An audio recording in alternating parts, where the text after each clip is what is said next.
Hello everyone, welcome to the civil point institute Indore. आशा करता हूँ आप सब बहुत अच्छे होंगे। कंटिन्यू करेंगे अपना नॉन टेक्निकल, ठीक है, एमपी सब इंजीनियर स्पेशल क्लास में आपका स्वागत है। कंटिन्यू करने वाले हैं हम मध्य प्रदेश, ठीक है, सब इंजीनियर स्पेशल हमारी नॉन टेक्निकल की सीरीज है। उसके अंदर हम पढ़ रहे थे साइंस, और साइंस का ये फिजिक्स पढ़ रहे थे। फिजिक्स का ये भाग है 2, ठीक है, फिजिक्स का भाग 2 है, जिसके अंदर आज हम कंटिन्यू करने वाले हैं फिजिक्स का सेकंड चैप्टर। पहले चैप्टर के अंदर जो बेसिक कॉन्सेप्ट थे वो हमने क्लियर कर लिए थे, ठीक है। आज पढ़ने वाले हैं फिजिक्स का चैप्टर नंबर 2। चैप्टर का नाम है आपका मोशन, ठीक है। ये वैसे अपन ने जिसको सेपरेट चैप्टर का नाम दिया हुआ था, ठीक है, मैकेनिक्स। क्या नाम दिया हुआ था? मैकेनिक्स। तो मैकेनिक्स वाले पार्ट के अंदर आज पढ़ने वाले हैं मोशन, ठीक है। मोशन हम पढ़ने वाले हैं। मोशन मतलब हो गई गति, ठीक है। क्या पढ़ने वाले हम? गति आज पढ़ने वाले हैं। इससे भी कई प्रकार के क्वेश्चन आज तक आपके डिफरेंट एग्जाम्स के अंदर पूछे जाते हैं, सब इंजीनियर के अंदर भी पूछे जाएंगे, ठीक है। तो ये फिजिक्स का अगला चैप्टर हमारा होने वाला है। ओके, कंटिन्यू करते हैं। सो इससे पहले आई थिंक आपने पहला वीडियो तो देख रखा होगा। जो लोग इस वीडियो को यूट्यूब पे देख रहे हैं उनको मैं बता दूं, ठीक है, अगर आप हमारा कंप्लीट कोर्स ज्वाइन करना चाहते हैं तो आपको जाना पड़ेगा द सिविल पॉइंट के एंड्रॉइड एप्लीकेशन पर, ठीक है। द सिविल पॉइंट का एंड्रॉइड एप्लीकेशन, वहां से आप इसे गूगल प्ले स्टोर से इंस्टॉल कर सकते हैं। यहाँ पर आपको सारे लेक्चर्स का डेमो लेक्चर्स मिल जाएंगे, सारे सब्जेक्ट के डेमो लेक्चर्स मिल जाएंगे, और साथ में कंप्लीट जो भी बैच आप चाहते हैं, चाहे प्रीवियस पेपर चाहते हो, टेस्ट सीरीज चाहते हो, ई बुक चाहते हो, या कंप्लीट कोर्स, सभी की जानकारी आपको इस एप्लीकेशन पर मिल जाएगी। अगर आपको कुछ एक्स्ट्रा जानकारी चाहिए तो आप 9340 888 4229 पे कॉल या व्हाट्सअप कर सकते हैं। यहाँ पर आपको कंप्लीट जानकारी मिल जाएगी, कोर्स के रिगार्डिंग सारी इन्फॉर्मेशन मिल जाएगी, ठीक है। कंटिन्यू करते हैं हमारी क्लास। पढ़ने वाले हैं मैकेनिक्स, ठीक है। मैकेनिक्स के अंदर पढ़ने वाले हैं, ठीक है, मैकेनिक्स के अंदर पढ़ने वाले हैं मोशन, ठीक है। क्या पढ़ने वाले हैं? मोशन। अब आई थिंक मैकेनिक्स से तो आप सारे इंजीनियर्स हैं, और मैकेनिक्स से तो बहुत अच्छे से वाकिफ होंगे, ठीक है। मैकेनिक्स से तो बहुत अच्छे से वाकिफ होंगे, आपने बहुत सारी मैकेनिक्स पढ़ी है, ठीक है। इंजीनियरिंग के अंदर पहले सेमेस्टर में इंजीनियरिंग मैकेनिक्स पढ़ ली, ठीक है। फिर फिर आपने थर्ड सेमेस्टर के अंदर थर्ड सेमेस्टर के अंदर ठीक है, स्ट्रेंथ ऑफ मटेरियल पढ़ लिया, ठीक। उससे पहले third semester, sorry, fourth semester में स्ट्रेंथ ऑफ मटेरियल पढ़ लिया।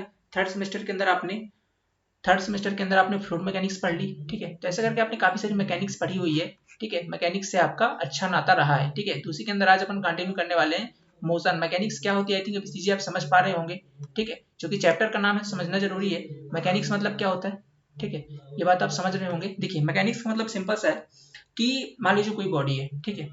मान लेते हैं कोई बॉडी है, ठीक है। क्या है? कोई बॉडी है। अब पूरी फिजिक्स के अंदर एक्चुअली बात ही हम बॉडी की करते हैं। बॉडी मतलब कोई ऑब्जेक्ट कह सकते हैं, या कोई वस्तु, ठीक है। कोई ऑब्जेक्ट या कोई वस्तु, ठीक है, कोई ऑब्जेक्ट या किसी कोई वस्तु। इस वस्तु पर अगर अपन फोर्स अप्लाई करते हैं, क्या अप्लाई करते हैं?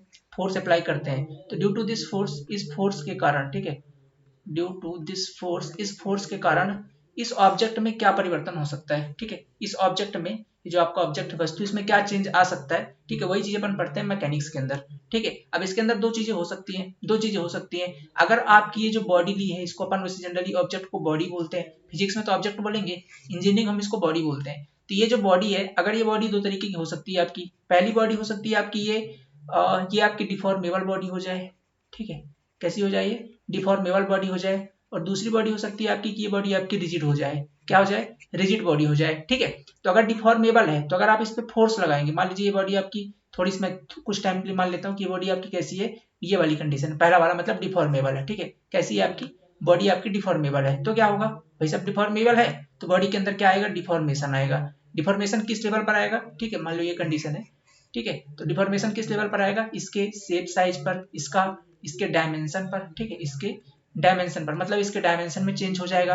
अभी मान लेता हूँ इसकी लेंथ एल है, और इसकी जो विड्थ है वो आपकी विड्थ कुछ ऐसे गई होगी ना, विड्थ ऐसे गई होगी, ठीक है। तो ये विड्थ मान लेता हूँ आपकी बी है, ठीक है। तो अगर इसकी लेंथ एल है, विड्थ बी है, तो इसके अंदर कुछ चेंज आपको देखने को मिलेगा due to this effect of force, ठीक है। इस फोर्स के इफेक्ट के कारण आपको कुछ इसकी बीमा में परिवर्तन देखने को मिलेगा, कुछ डायमेंशन में चेंज देखने को मिलेगा, अगर बॉडी आपकी डिफॉर्मेबल बॉडी है। तो इसको हम कहाँ पढ़ते हैं? इसको पढ़ लेते हैं हम किसके अंदर? आपने स्ट्रेंथ ऑफ मटेरियल पढ़ रखा होगा, ठीक है, जिसे हम कहते हैं मैकेनिक्स ऑफ डिफॉर्मेबल बॉडी। क्या कहते हैं? Mechanics mechanics of deformable body, ठीक है, डिफॉर्मेबल बॉडी, ठीक है, उसे पढ़ लेते हैं अपन सोम के अंदर। मतलब जहां पर अगर आप बॉडी पे फोर्स लगाएंगे तो बॉडी पर क्या होगा आपका? बॉडी पर वहां पर आपका डिफॉर्मेशन देखने को मिलेगा, जैसा आप स्ट्रेंथ ऑफ मटेरियल के अंदर देखते भी हैं। आपकी बीम्स कॉलम में सारी डिफॉर्मेबल बॉडीज का ही एग्जांपल है, ठीक है। समझ गए ना बात को? दूसरी बात समझ लेते हैं किसकी? दूसरी बात समझ लेते हैं रिजिड बॉडी की। अगर आपकी बॉडी मान लेते हैं दूसरे केस के अंदर रिजिड हो, यहाँ पे समझा देते हैं रिजिड बॉडी, ठीक है। ये आपकी मान लेते हैं कोई सरफेस है, और इस पे आपकी रिजिड बॉडी रखी हुई है, ठीक है। क्या रखी हुई है? ये आपकी मान लेते हैं क्या, रिजिड बॉडी रखी हुई है। अब इस रिजिड बॉडी पर, ठीक है, इस रिजिड बॉडी पर आप क्या अप्लाई करने वाले हो, आप अप्लाई करने वाले हो फोर्स, ठीक है। आप इस रिजिड बॉडी पर फोर्स लगाने वाले हो, तो क्या होगा बाबू, रिजिड बॉडी तो रिजिड है, रिजिड का मतलब पता है क्या होता है, जो आपके फोर्स के प्रभाव के कारण, due to effect of force, there is nothing change in this, in their dimension, ठीक है, इसके डायमेंशन में किसी प्रकार का कोई परिवर्तन ना हो। फोर्स के इफेक्ट के कारण, या इफेक्ट ऑफ फोर्स के इफेक्ट के कारण किसी प्रकार का परिवर्तन ना हो, इसमें चेंज नहीं होगा, समझ रहे, इसकी डायमेंशन में चेंज होगा ही नहीं, ठीक है। ऐसी बॉडी है, आप इसको कितना भी फोर्स लगा दो, इसकी डायमेंशन में चेंज आप नहीं कर सकते हो। ऐसी बॉडी को बोलते हैं अपन रिजिड बॉडी। आप कहेंगे सर क्या ऐसी कोई बॉडी पॉसिबल है, तो ऐसा कोई बहुत कठोर पदार्थ होगा वही बॉडी होगी। बॉडी मतलब सिंपल से समझ सकते हो, कोई ऑब्जेक्ट है, दुनिया में जितने पदार्थ पाए जा रहे हैं ना, वैसे कोई ऑब्जेक्ट है बॉडी, ठीक है। तो ऐसा कोई बॉडी है, तो आप जानते हैं दुनिया का सबसे कठोर पदार्थ क्या है, आपका हीरा है। हीरा को बोलते हैं डायमंड। अब डायमंड भी जब पृथ्वी से निकाला जाता है तो क्या एकदम ऐसा रहता है जैसे आप पहनते हो जेवरात पहनते हो हीरे के, ऐसा नहीं रहता ना। डायमंड के जैसे आप ज्वेलरीज पहनते हो वैसे थोड़ी रहता है ये। उसको हम क्या करते हैं, उसको अपने अनुसार सुंदर शेप में ढाल लेते हैं अपन, ठीक है, परिवर्तित कर लेते हैं। तो इसका मतलब ये है कि जब अपन सबसे कठोर पदार्थ को भी अपने हिसाब से तोड़ मरोड़ सकते हैं, तो दुनिया में कोई रिजिड पदार्थ बचा जिसकी डायमेंशन में हम परिवर्तन नहीं कर सकते?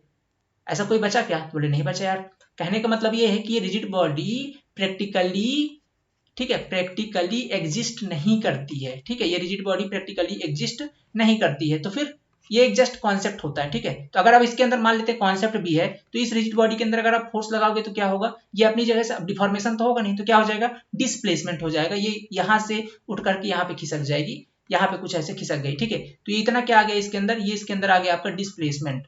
क्या आ गया ये डिस्प्लेसमेंट आ गया, ठीक है, ये आपका डिस्प्लेसमेंट आ गया। तो दो तरीके की बिहेवियर देख सकते हैं बॉडी के अंदर। अगर बॉडी आपकी सॉलिड बॉडी है, तो सॉलिड बॉडी के अंदर दो चीजें होंगी, एक तो आपका डिफॉर्मेबल बॉडी, डिफॉर्मेबल होगा, दूसरा आपका रिजिड होगा। तीसरा एक केस और होता है आपका, तीसरा एक केस और होता है, बॉडी आपकी अगर सॉलिड नहीं है, आपकी बॉडी मान लेते हैं फ्लूइड है, ठीक है, बॉडी फ्लूइड है। अब आप फ्लूइड पे फोर्स लगाओगे, फ्लूइड के अंदर बेसिकली दोनों चीजें आ जाती है, आपका एयर भी आ जाता है, ठीक है, या गैसेस जिसको बोलते हैं अपन, एयर नहीं बोले क्योंकि एयर तो कोई स्टैंडर्ड गैस हो गई, ठीक है, हम इसको बोल देते हैं गैसेस, ठीक है, क्या बोल देते हैं अपन, गैस हो गई। और यहाँ पर अपन क्या बोल देते हैं इसको, लिक्विड हो गया, ठीक है, लिक्विड हो गया। तो गैस और लिक्विड दोनों चीजें आ जाती हैं किसके अंदर, फ्लूइड के अंदर, ठीक है, किसके अंदर, फ्लूइड के अंदर। अब अगर इस पे आप फोर्स लगाते हो, ठीक है, तो इसको हम लोग पढ़ते हैं फ्लूइड मैकेनिक्स के अंदर, किसके अंदर, फ्लूइड मैकेनिक्स के अंदर। तो देखो यार मैकेनिक्स के अंदर क्या चीजें, मैकेनिक्स के अंदर हम लोग प्रैक्टिकल वे में तो पढ़ लेते हैं इंजीनियरिंग के अंदर, ये तीनों चीजें जो मैंने आपको समझा दी यहाँ पर, ठीक है, ये तीनों चीज मैंने आपको यहाँ पे समझा दी कि मैकेनिक्स क्या होता है। हम डिफरेंट टाइप की बॉडीज पर फोर्स अप्लाई करने वाले हैं, अलग अलग प्रकार की बॉडी के अंदर। वो बॉडी आपकी ये रिजिड बॉडी हो सकती है,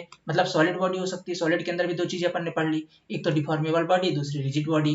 तो इनके अंदर ये वाली कोई बॉडीज हो सकती है, या कि आपकी बॉडी फ्लूइड हो सकती है, ठीक है। तो ये अलग अलग प्रकार की बॉडीज है जिसपे अपन फोर्स अप्लाई करेंगे, ठीक है, जिसके अंदर हम फोर्स अप्लाई करेंगे, और फोर्स के कारण उन बॉडी पर क्या इफेक्ट हो रहा है उसको उसकी स्टडी करने वाले हैं इस मैकेनिक्स चैप्टर के अंदर, ठीक है। ये तीनों बॉडी को अपन कंसीडर करके पढ़ने वाले हैं, ठीक है, इसीलिए अपन ने इसी चैप्टर के अंदर लिक्विड वाला पार्ट भी कवर कर लिया है, ठीक है। तो मैकेनिक्स वाला चैप्टर है, ठीक है, जैसा आपने देखा कि चैप्टर का नाम ही क्या है, मैकेनिक्स, ठीक है, चैप्टर का नाम क्या है आपका, मैकेनिक्स। तो मैकेनिक्स के अंदर हम वो सारी चीजें पढ़ेंगे। मैकेनिक्स का मतलब ये होता है कि आप किसी बॉडी पर फोर्स अप्लाई करेंगे, और अप्लाई करने के बाद उस बॉडी पर क्या चेंज हो सकता है। अब बॉडी चूंकि दो प्रकार की, एक तो सॉलिड होगी, एक लिक्विड होगी, ठीक है, या गैस होगी। तो लिक्विड या गैस को अपन फ्लूइड बोल देते हैं, और सॉलिड बॉडी को दो पार्ट में डिफाइन करके पढ़ते हैं, एक तो अपना डिफॉर्मेबल बॉडी और दूसरी रिजिड बॉडी, ठीक है। अब इन पे कैसे कैसे फोर्स होगा और क्या क्या चीजें हो सकती हैं वो अपन इसके अंदर देखने वाले हैं। अब चूंकि फोर्स पढ़ रहे हैं तो फोर्स के बारे में समझना जरूरी है, कितने प्रकार के फोर्स होते हैं, कैसे कैसे फोर्स लग सकते हैं। उससे पहले समझना जरूरी है कुछ बेसिक कॉन्सेप्ट जैसे मोशन के, ठीक है, कि मोशन क्या होती है, गति क्या होती है, ठीक है, इन सब चीज के बारे में पढ़ेंगे अपन इस चैप्टर के अंदर। तो बेसिक कॉन्सेप्ट आपका इस चैप्टर के अंदर समझ में आ गया होगा, ठीक है। स्टार्ट करते हैं किससे, मोशन से स्टार्ट करते हैं, ठीक है। तो चैप्टर का कॉन्सेप्ट समझ में आ गया ना, क्या पढ़ने वाले हैं, ठीक है। देखो यार जो चढ़ते हैं अपन कॉन्सेप्चुअली पढ़ते हैं, ओके। सो आपको आई थिंक चैप्टर का कॉन्सेप्ट समझ में आ गया। अब इसी के अंदर जो पहला टॉपिक है हमारा यांत्रिक, मतलब अब मैकेनिक्स चैप्टर के अंदर आपका पहला टॉपिक है मोशन का, ठीक है। किसका टॉपिक है, मोशन। मोशन मतलब होता है आपकी गति। क्या होती है, गति, ठीक है, गति, ओके, गति, ठीक है। तो स्टार्ट करते हैं, इसी से स्टार्ट करते हैं, ठीक है। क्या होता है पहले चीज यही समझ लेते हैं भाई कि मोशन कब होगा और कब आपका कोई ऑब्जेक्ट या कोई ऑब्जेक्ट आपका कब मोशन में होगा और कब आपका रेस्ट के अंदर होगा, ठीक है। तो दो चीजें यहाँ पे निकल कर आती हैं, पहला तो आपका रेस्ट, ठीक है, और दूसरा आपका मोशन, ठीक है। मोशन मतलब होता है गति, ठीक है, और रेस्ट मतलब होता है आपका, ठीक है, रेस्ट मतलब क्या होता है, अगर कोई वस्तु स्थायी है तो, ठीक है। तो गति या इसको विराम बोल सकते हैं, विराम, ठीक है, विराम।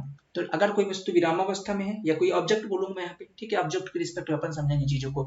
अगर रेस्ट की डिफिनेशन अगर आपसे कोई पूछे कि यदि कोई वस्तु विरामावस्था में है तो उसको आप कैसे डिफाइन करोगे कि वो आप विरामावस्था में है, कुछ तो उसकी डिफिनेशन होगी ना। ठीक है, तो इसको अपन ऐसे कहते हैं कि with the passage of time, ठीक है, टाइम के साथ, with the passage of time, ठीक है, with the passage of time, ठीक है, टाइम के साथ अगर कोई वस्तु अपना स्थान चेंज कर रही है, समय के साथ अगर वो अपना, ठीक है, अपनी लोकेशन चेंज कर रही है, अपनी पोजीशन बदल रही है, ठीक है, with the passage of time, if you,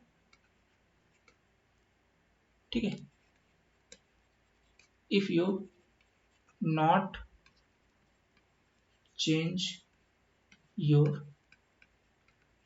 position, ठीक है, if you not change your position, अगर आप समय के साथ अपनी स्थिति नहीं बदल रहे हैं तो इसका मतलब है कि आप रेस्ट में हैं। ठीक है, अगर आप समय के साथ मान लीजिए कि अभी की बात करते हैं, अभी कुछ टाइम हो रहा है, मान लीजिए 8 PM हो रहे, ठीक है, अब 8:05 PM हो गए, ठीक है, लेकिन आप जिस मुद्रा में बैठे थे उसी मुद्रा में बैठे, इसका मतलब है कि आप स्थायी हैं। समय के साथ आपकी पोजीशन चेंज ना हो, सीधी सी बात कह सकते हैं। टाइम के साथ अगर आपकी पोजीशन में चेंज ना हो तो उसको हम क्या कह देते हैं कि वो जो वस्तु है वो आपकी, या कोई ऑब्जेक्ट है या कि आप है, वो आपका क्या है, वो स्थायी कंडीशन पे है, वो विरामावस्था में है, वो रेस्ट कंडीशन पे है। दूसरी अगर इसके अपोजिट अपन मोशन की बात करते हैं तो सेम डिफिनेशन होगी, बस इसमें क्या आ जाएगा, ठीक है, with the passage of time if you change your position, अगर आप टाइम के साथ अपनी पोजीशन बदल रहे हैं तो आप कहेंगे कि आप मोशन में, आप गति कर रहे हैं। ठीक है, किसके रिस्पेक्ट में हमेशा देखते हैं, टाइम के रिस्पेक्ट में देखते हैं, टाइम के, ठीक है, टाइम निकलने के साथ देख सकते हैं। अब आपको पता कैसे चलेगा इसके बारे में बात करेंगे, इसमें कोई ना कोई आपको रेफरेंस पॉइंट देखना पड़ेगा।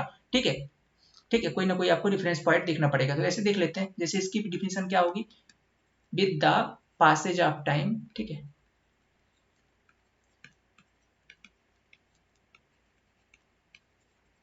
If you change your position, ठीक है, if you change your position, अगर आप समय के साथ अपनी स्थिति बदल रहे हैं, ठीक है, इसका मतलब है कि आप गति कर रहे हैं।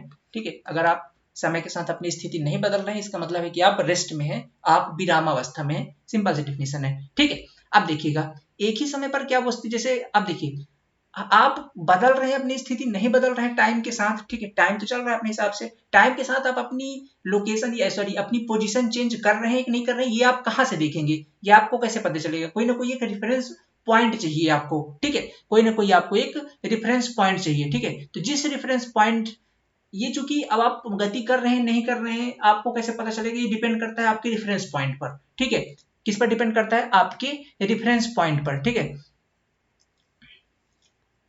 ठीक है, ओके, तो आप जिस पॉइंट के अबाउट, जैसे मान लेते हैं कोई पॉइंट लेते हैं आप, लाइक आप बैठे हुए हैं, ठीक है, आप जैसे मान लेता हूं, अब एक चीज और है इसके अंदर, पता है, आप एक ही टाइम पर या तो आप गति भी कर सकते हैं और स्थिति भी मतलब आप मोशन में भी रह सकते हैं और रेस्ट में भी रह सकते हैं, डिपेंड करता है आपके रेफरेंस पॉइंट का। ठीक है, देखो टॉपिक लिखने वाला ऐसा है नहीं, ये समझने वाला पॉइंट है, आप इसे समझ लें एक बार तो ठीक है, मेरी बातों को सुनिए और समझिए आप। ठीक है, देखिए एक्चुअली में है क्या कि आप अभी स्थायी हैं यानी विरामावस्था में आप या गति अवस्था में है, ये डिपेंड करेगा कि आप किस रेफरेंस पॉइंट से अपने आप को देख रहे हैं। ठीक है, किस रेफरेंस पॉइंट से अपने आप को देख रहे हैं, ठीक है, उस पर डिपेंड करेगा। जैसे फॉर एग्जांपल मैं आपको समझाता हूं, ठीक है, फॉर एग्जांपल समझाता हूं, आप ट्रेन में ट्रेवल कर रहे हैं, किस में ट्रेवल कर रहे हैं आप ट्रेन के अंदर ट्रेवल कर रहे हैं, ठीक है, ट्रेन से चल रहे हैं और बगल से, ठीक है, बगल में जानते हो जब ट्रेन चलती है, ऐसे मान लेते हो ये ट्रेन चल रही है आपकी, ठीक है, ऐसा सिंपल सी है, और बगल में इसके पोल्स होते हैं, क्या होते हैं, ये पोल्स होते हैं बगल के, इलेक्ट्रिकल पोल्स होते हैं, इलेक्ट्रिकल पोल्स होते हैं ऐसे बगल में।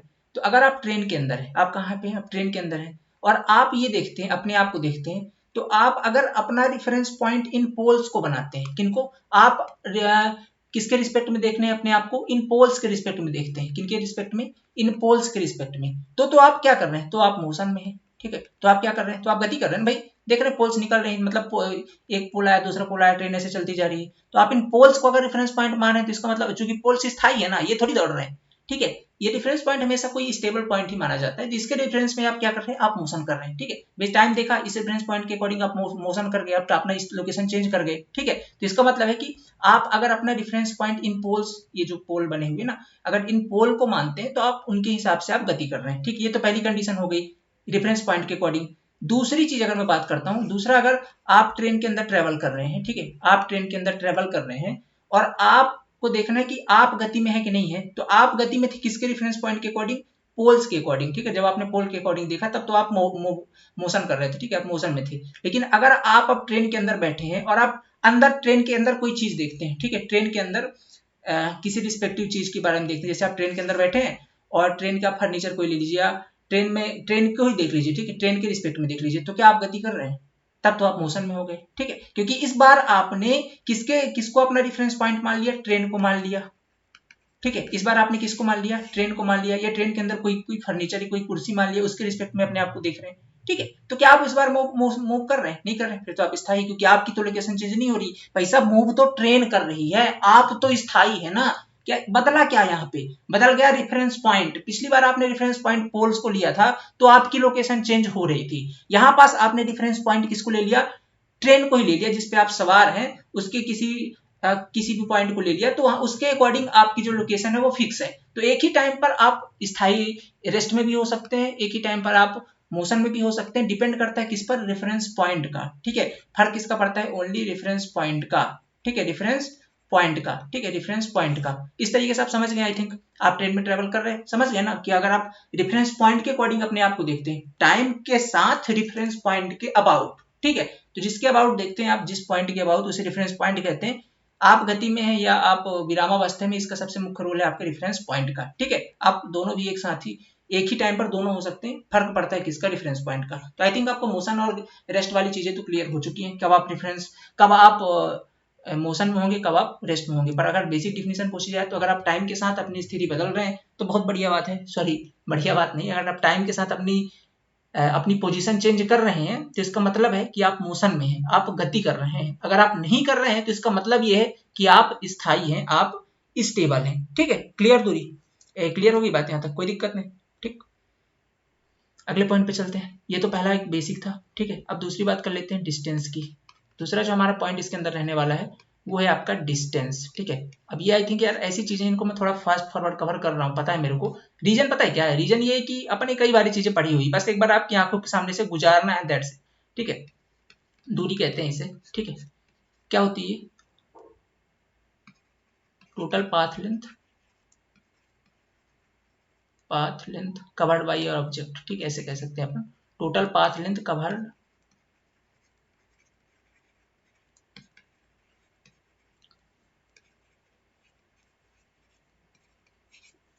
बाई ऑब्जेक्ट, ठीक है। वैसे तो ये चीजें आपको खुद पढ़ लेनी चाहिए थी, इन पे आई थिंक, चलिए खैर, क्या बहुत सारे स्टूडेंट ऐसे हैं जो काफी दिन बाद पढ़ रहे हैं, इसलिए हमको पढ़ा रहा है, अदरवाइज तो हम तो इंपॉर्टेंट चीजों पर डायरेक्ट फोकस करते, ठीक है, जहाँ से डायरेक्ट क्वेश्चन बन रहे हैं। पर ये बेसिक चीजें हैं, ठीक है। चलिए देखते हैं, इनको भी देखते हैं कुछ, ठीक है। Total path length covered by object, किसी ऑब्जेक्ट के द्वारा कितनी दूरी तय की जाती है, ठीक है, ठीक है, किसी ऑब्जेक्ट के द्वारा कितनी दूरी तय की जाती है, उसके मार्ग की लंबाई को, ना, जितनी दूरी तय करता है उसके पर रास्ते की लंबाई को ही क्या कहते हैं? हम डिस्टेंस कहते हैं, दूरी कहते हैं, ठीक है। या अपन सिंपल से कहें तो दो पॉइंट के बीच की डिस्टेंस को, ठीक है, दो पॉइंट के बीच की डिस्टेंस को, या किसी ऑब्जेक्ट के द्वारा, ये ज्यादा सही डिफिनेशन है इसकी, कि किसी ऑब्जेक्ट के द्वारा तय किए गए टोटल रास्ते की लंबाई को ही अपन उसकी दूरी कहते हैं, या total path length covered by a object, okay, इसको अपन दूरी कहते हैं। दूरी के बारे में एक टर्म याद रखना है, जैसे मान लेता हूँ कि आपने यहाँ से चलना शुरू किया, ये कोई ए पार्टिकल है, इसने चलना शुरू किया, ये चलते चलते यहाँ गया, पहले ये बी पॉइंट पे गया, बी से फिर ये सी पॉइंट पे गया, सी से फिर ये डी पॉइंट पे गया, डी से ये डी पॉइंट पे गया, डी से फिर ये ई पॉइंट पे गया, ई से एफ पे गया, ठीक है, और एफ से ये जी पे चला गया, ठीक है। ऐसे इसने सारा मार्ग कवर किया है, ठीक है। तो जो दूरी होगी, या समझिएगा मेरी बात को,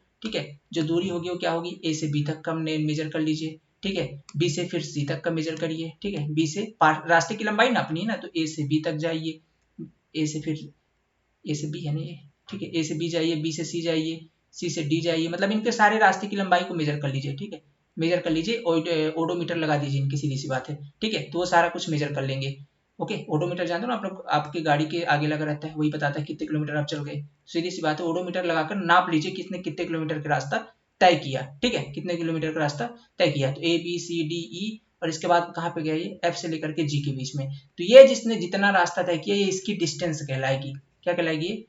डिस्टेंस कहलाएगी। तो मुझे एक बात बताओ, कभी ये जीरो हो सकती है क्या?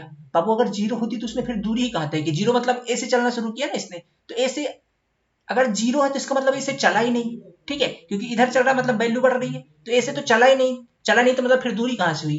तो इसका मतलब है जीरो जीरो तो नहीं हो सकती, जीरो कदापि नहीं हो सकती। क्या है, ऋणात्मक हो सकती है। तो ऋणात्मक का मतलब क्या है, अगर चलेगा तो आगे ही चलेगा, पीछे कैसे चलेगा, ये चल ही नहीं सकता, क्योंकि दूरी तो आगे ही जाना है ना, कवर तो आगे ही करना है, तो इसका मतलब है ऋणात्मक भी नहीं हो सकता।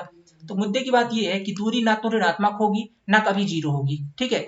दूरी जो है तो आपकी जो डिस्टेंस है, ठीक है, डिस्टेंस ना कभी जीरो होगी ना कभी ऋणात्मक होगी, ये कभी नहीं होगी, ठीक है, लिख लीजिए, कभी नहीं होगी। तो क्या होगी, ओनली पॉजिटिव होगी। डिस्टेंस हमेशा पॉजिटिव होती है, क्योंकि हमेशा पॉजिटिव होती है, हमेशा धनात्मक होती है, दूरी हमेशा धनात्मक होती है। ये बात भी आपको याद रखनी है, ठीक है, ये बात भी आपको याद रखनी है। ये तो हो गई डिस्टेंस की बात, ठीक है, ये तो डिस्टेंस की बात होगी। दूसरी बात कर लेते हैं अपन किसकी, दूसरी बात कर लेते हैं अपन किसकी, डिस्प्लेसमेंट की, ठीक है। दूसरी बात कर लेते हैं अपन डिस्प्लेसमेंट की। डिस्प्लेसमेंट क्या कहते हैं इसको हिंदी में, विस्थापन।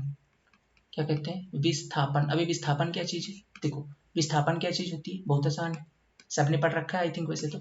विस्थापन क्या चीज होती है, ठीक है, shortest length between two points, ठीक है, इसको और मैं शॉर्ट में लिख देता हूं, तो क्या है ये, shortest length between two point, ठीक है, बिटवीन टू पॉइंट, ठीक है, बिटवीन टू पॉइंट। जैसे अगर मैं इसको पिछले वाले डायग्राम समझू ना, तो कोई बंदा था, ठीक है, वो उसने ए से चलना शुरू किया था, बी पे गया था, बी से फिर सी पे गया था, सी से फिर डी पे गया था, डी से ई पे गया था, और ई से फिर एफ गया था, ठीक है, और एफ में जाकर के इसने अपनी गाड़ी पे ब्रेक लगा दिया था, ठीक, एफ पे जाकर के ब्रेक लगा दिया था। तो चला कहाँ से, ए से।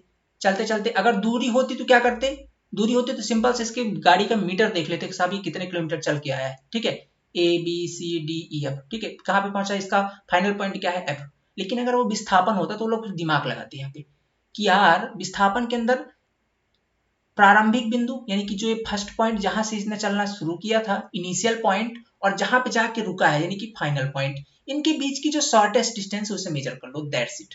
मतलब जहां से चला और जहां पे रुका वहां तक की फाइनल डिस्टेंस को मेजर कर लो, वो शॉर्टेस्ट डिस्टेंस होनी चाहिए। मतलब मिनिमम दूरी नापना है आपको, ऐसा नहीं कि ए से, ऐसा कुछ ऐसा भी हो सकता है, जैसे मान लेते हैं कि अपन उसने ए से चलना शुरू किया, बी पे गया, ठीक है, ऐसे करके, बी पे थोड़ा ही गया, मान लेते हैं ऐसे ही गया, ऐसे गया, जैसे मान लो यहाँ से गया और, ठीक है, यहाँ से गया और ये गया, ठीक है, ये गया। अब देखो ये मान लेता हूँ ए पॉइंट है, ये बी पॉइंट है और सी पॉइंट है, इस तरीके से किसी पार्टिकल ने तय किया। अब देखो इसके अंदर प्रारंभिक बिंदु कौन सा है, इसका ए है, अंतिम बिंदु सी है, लेकिन अगर आप ए से लेकर के सी के बीच की दूरी शॉर्टेस्ट नहीं है, ए बी सी से जाकर के ही शॉर्टेस्ट पड़ रहा है, ठीक है, पास किधर से पड़ रहा है पहुंचने में, ए से बी तक की, मतलब मिनिमम डिस्टेंस इसकी ए से लेकर के, ए से बी जाओ बी से सी जाओ, ये मिनिमम है, तो फिर अपन यहाँ पास विस्थापन ए बी सी को लेंगे, ऐसा नहीं कि ए सी को लेंगे, मिनिमम डिस्टेंस है ना, शॉर्टेस्ट डिस्टेंस है इनिशियल एंड फाइनल पॉइंट के बीच में। तो यहाँ पास देखो, यहाँ पास तो चूंकि ए से बी जाएंगे, बी से सी जाएंगे, सी से डी, डी से ई, ई से एफ जाएंगे, बड़ा लंबा डिस्टेंस है, शॉर्टेस्ट चाहिए तो ए से एफ जाइए डायरेक्ट, तो ये डिस्टेंस मेजर कर लीजिए, ये जो डिस्टेंस है आपकी, ठीक है, shortest distance between initial and final point, that is called displacement, ठीक है, ये वाला जो पॉइंट है आपका ए से लेकर के एफ के बीच में, ये आपकी डिस्प्लेसमेंट कहलाएगी। अब देखिए ये तो आपका पहली चीज क्या है, मान लेते हैं कोई पॉइंट ऐसा है, कोई पॉइंट ऐसा है कि इसने चलना शुरू किया, यहाँ से यहाँ गया, यहाँ गया, यहाँ गया, यहाँ गया, यहाँ गया, और फाइनल आके उसी बिंदु पे खत्म हो रहा है, माने ए बी सी डी ई और एफ, और लास्ट में आकर के जो जी पॉइंट वो भी ए पर ही है, एक ही बिंदु पे जाकर खत्म हो रहा है, मतलब वहीं से चला वहीं पे आके फिर से रुक गया, उसी पॉइंट पे रुक गया। तो इसका इनिशियल पॉइंट भी ए ही है, फाइनल पॉइंट भी ए ही है, तो इसने अभी चूंकि अब क्या होता है डिस्प्लेसमेंट, फाइनल पॉइंट से लेकर के फाइनल, इनिशियल से लेकर के फाइनल के बीच की डिस्टेंस, तो अब इसका इनिशियल पॉइंट भी यहीं पर है, फाइनल पॉइंट भी यहीं पर है, तो इनके बीच की डिस्टेंस क्या होगी, जीरो हो गई ना, तो इसका मतलब है डिस्प्लेसमेंट तो जीरो हो सकता है, बिल्कुल हो सकता है सर। अगर अपन बात करते हैं कि यहाँ से दूरी मेजर करते हैं अपन, डिस्टेंस मेजर करते हैं, तो ए से अगर चलते बी की ओर, फिर बी से सी, मतलब अपन कैसे चल रहे हैं, एक क्लॉकवाइज डायरेक्शन पे चल रहे हैं, तो ये हमारी पॉजिटिव हो गई।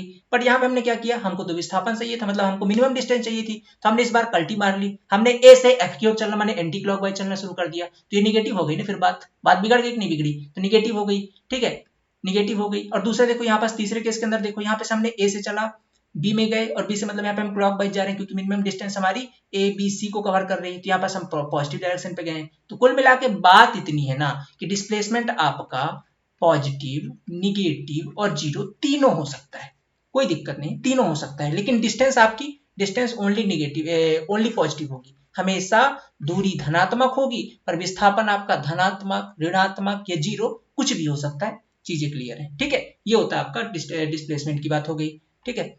आगे थोड़ा सा और एक चीज समझ लेते हैं। अगर आपसे एक चीज और पूछ दे, कभी कभी ये डाउट आ जाता है कभी, कि डिस्टेंस आउट ऑफ डिस्प्लेसमेंट, ठीक है, डिस्टेंस आउट ऑफ डिस्प्लेसमेंट का रेशियो क्या होता है, ठीक है। तो एक बात बताओ, डिस्टेंस जो है तो हमेशा वो डिस्प्लेसमेंट से या तो इक्वल होगा या तो उसके बराबर या उससे अधिक होगा, उससे कम किसी भी हालत में नहीं हो सकता, क्योंकि जो डिस्प्लेसमेंट है वो तो ऑलरेडी शॉर्टेस्ट डिस्टेंस होती है, ठीक है। डिस्प्लेसमेंट तो हमेशा शॉर्टेस्ट है, और डिस्टेंस क्या है, ये तो मार्ग की लंबाई पर, तो मार्ग की लंबाई या तो डिस्प्लेसमेंट से, ठीक है, डिस्प्लेसमेंट से क्या होगी, डिस्प्लेसमेंट के इक्वल होगी या कि उससे बड़ी होगी, उससे कम तो कतई नहीं हो सकती, ठीक है, क्योंकि वो तो ऑलरेडी मिनिमम ही ले रहे हैं ना, अपन डिस्प्लेसमेंट को तो मिनिमम ही ले रहे हैं, तो या तो उसके बराबर हो जाएगी डिस्टेंस की, ठीक है। तो इसकी वैल्यू क्या है, 1 और मोर देन 1, ठीक है, और मोर देन 1 हो सकती है, मोर देन 1।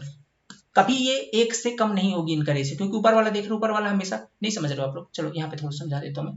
इस मान लेता हूँ कि ये पॉइंट ए है, ये पॉइंट आपका बी है, यहाँ से आपने चलना शुरू किया, ये बी तक चले, फिर तीसरी चीज यहाँ पे बना लिया, ये पॉइंट आपका सी है, ठीक है, ये पॉइंट आपका सी है। अब एक बात बताइए मुझे, इसमें मुझे एक बात बताइए, अगर मैं इसमें डिस्टेंस मेजर करता हूँ, इसमें डिस्टेंस मेजर करता हूँ, तो मेरे को ए से चलना है, बी तक जाना है, और बी से लेकर के सी तक, ये जितनी लेंथ होगी कवर होगी, उस लेंथ को मान लेता हूँ ये L1 है, ये L2 है, तो टोटल डिस्टेंस कितनी हो जाएगी मेरी, L1 प्लस L2, ये हो जाएगी डिस्टेंस। अगर मैं यहाँ पे डिस्प्लेसमेंट निकालता हूँ, माने विस्थापन निकालता हूँ, तो डिस्प्लेसमेंट क्या हो जाएगा, डिस्प्लेसमेंट होगा मेरा शॉर्टेस्ट डिस्टेंस। अब वो शॉर्टेस्ट डिस्टेंस जहां से होगा, अगर ये ए से चलने पर बी तक गए और बी से लेकर के सी तक जाऊंगा, तो चाहे वो शॉर्टेस्ट पड़ रही होगी, या इस डायरेक्ट सी पे चला जाऊं तो चाहे वो शॉर्टेस्ट होगी, शॉर्टेस्ट होनी चाहिए, ठीक है, क्या होनी चाहिए, शॉर्टेस्ट होनी चाहिए। तो अगर मान लेता हूं कि ये एसी शॉर्टेस्ट है, मतलब ये मिनिमम है, तो ये तो सीधी सी बात है, ये डिस्टेंस से कम होगी, इससे कम होगी, मतलब वैल्यू एक से ज्यादा आएगी। और अगर ये इधर से नापने पर मिनिमम आ रही होगी, तो ये फिर डिस्टेंस के बराबर होगी, ठीक है, मतलब L1 प्लस L2 के बराबर होगी, तो वैल्यू एक आएगी, मतलब वैल्यू या तो एक से ज्यादा या तो एक से कम, कभी एक के बराबर, ठीक है, मतलब एक या एक से ज्यादा, उससे कम कभी नहीं हो सकती, तो ये रेशियो याद रखना है। दूसरी अगर बात करूं मैं, इसका कभी कभी उल्टा भी पूछ लेता है पेपर के अंदर, क्या कि डिस्प्लेसमेंट ऊपर कर देगा, नीचे डिस्टेंस कर देगा। अब बता दो रेशियो क्या होगा, तो डिस्प्लेसमेंट ऊपर है तो इसकी वैल्यू या तो बहुत हद जाएगा तो एक जाएगा, या उससे कम होगा और लेस देन 1, वाइस वर्सा हो जाएगा ना भाई उसका, और लेस देन 1, ठीक है। तो ये वैल्यू आपको याद रखनी है, कभी कभी पेपर में आपसे घुमा के पूछ लिया तो बता देना, ठीक है, बन जाएगा, कोई दिक्कत नहीं। आगे चलते हैं, अगली बात है क्या, अगली है आपकी वेलोसिटी, ठीक है, ठीक है,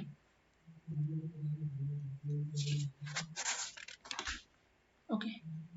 अच्छा एक चीज और, पहले तो स्पीड आएगा ना, ठीक, अपन ने कवर नहीं किया, चलिए कोई नहीं। देखिए स्पीड, स्पीड ये क्या होती है, इसे बोलते हैं चाल, हिंदी में बोलते हैं चाल, ठीक है, क्या होती है चाल, ठीक है, क्या होती है चाल, ये क्या होती है आपकी, ये होती है आपकी डिस्टेंस, ठीक है, distance per unit time, particular time के अंदर किसी पार्टिकल के द्वारा या किसी ऑब्जेक्ट के द्वारा तय किए गए दूरी को क्या कहते हैं, अपन स्पीड कहते हैं, उसकी चाल कहते हैं, ठीक है। निश्चित समय के अंदर या पर्टिकुलर टाइम के अंदर किसी ऑब्जेक्ट ने कितनी दूरी तय करी, उसी को अपन क्या कहते हैं, उसकी चाल कहते हैं, या इसका स्पीड कहते हैं, ठीक है, डिस्टेंस पर यूनिट टाइम को ही कहते हैं, ओके। अब देखिए डिस्टेंस की यूनिट क्या होती है मीटर, टाइम की यूनिट क्या होती है सेकंड, ऊपर क्या है डिस्टेंस है, डिस्टेंस किस, डिस्टेंस एक प्रकार की कैसी राशि है, अदिश राशि है, कैसी राशि है, अदिश मतलब स्केलर क्वांटिटी है, कैसी है, स्केलर क्वांटिटी है, ठीक है। तो अगर ऊपर वाला स्केलर है तो टोटल क्या हो जाएगा, स्पीड भी आपकी क्या हो जाएगी, स्केलर क्वांटिटी हो जाएगी, क्या हो जाएगी, स्केलर क्वांटिटी हो जाएगी, ठीक है। तो स्पीड आपकी एक प्रकार की स्केलर क्वांटिटी है, ठीक है, स्पीड आपकी एक प्रकार की स्केलर क्वांटिटी है, ठीक है, ओके, स्पीड आपकी एक प्रकार की स्केलर क्वांटिटी है, ये बात आप समझ गए, ठीक है। और दूसरी चीज आपकी क्या होती है, velocity,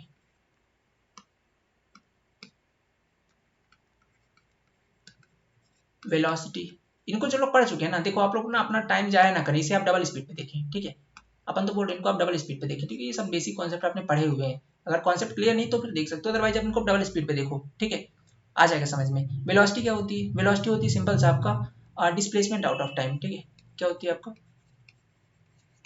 displacement with respect to time, velocity को बोलते हैं अपन वेग, क्या कहते हैं वेग, विस्थापन बटे समय, क्या होता है विस्थापन बटे समय। अब ये डिस्प्लेसमेंट आपकी एक प्रकार की वेक्टर क्वांटिटी है, कैसी है, ये वेक्टर क्वांटिटी है, तो आपका जो वेलोसिटी है क्या होगी, आपकी वेक्टर क्वांटिटी होगी, वेक्टर क्वांटिटी यानी कि सदिश राशि, कैसी है, सदिश राशि। सदिश राशि का मतलब क्या होता है पहले वीडियो में अपन समझ चुके हैं। इसको बताने के लिए जैसे वेलोसिटी क्या होती है, किसी ऑब्जेक्ट के द्वारा किसी पर्टिकुलर डायरेक्शन में एक निश्चित समय के अंदर तय की गई दूरी को बोलते हैं। मतलब किसी पर्टिकुलर टाइम के अंदर पर्टिकुलर डायरेक्शन पे किसी ऑब्जेक्ट के द्वारा कुल तय की गई विस्थापन को क्या कहते हैं अपन, वेलोसिटी कहते हैं। ठीक है, किसी पर्टिकुलर डायरेक्शन में किसी पर्टिकुलर ऑब्जेक्ट के द्वारा, ठीक है, पर्टिकुलर टाइम के अंदर तय किए गए विस्थापन को क्या कहते हैं अपन, वेलोसिटी कहते हैं। ठीक है, तो ये आई थिंक आपकी चीजें समझ में आ गई होंगी। वेक्टर क्वांटिटी है एक प्रकार की, क्योंकि ऊपर आप देख रहे हैं डिस्प्लेसमेंट भी वेक्टर है,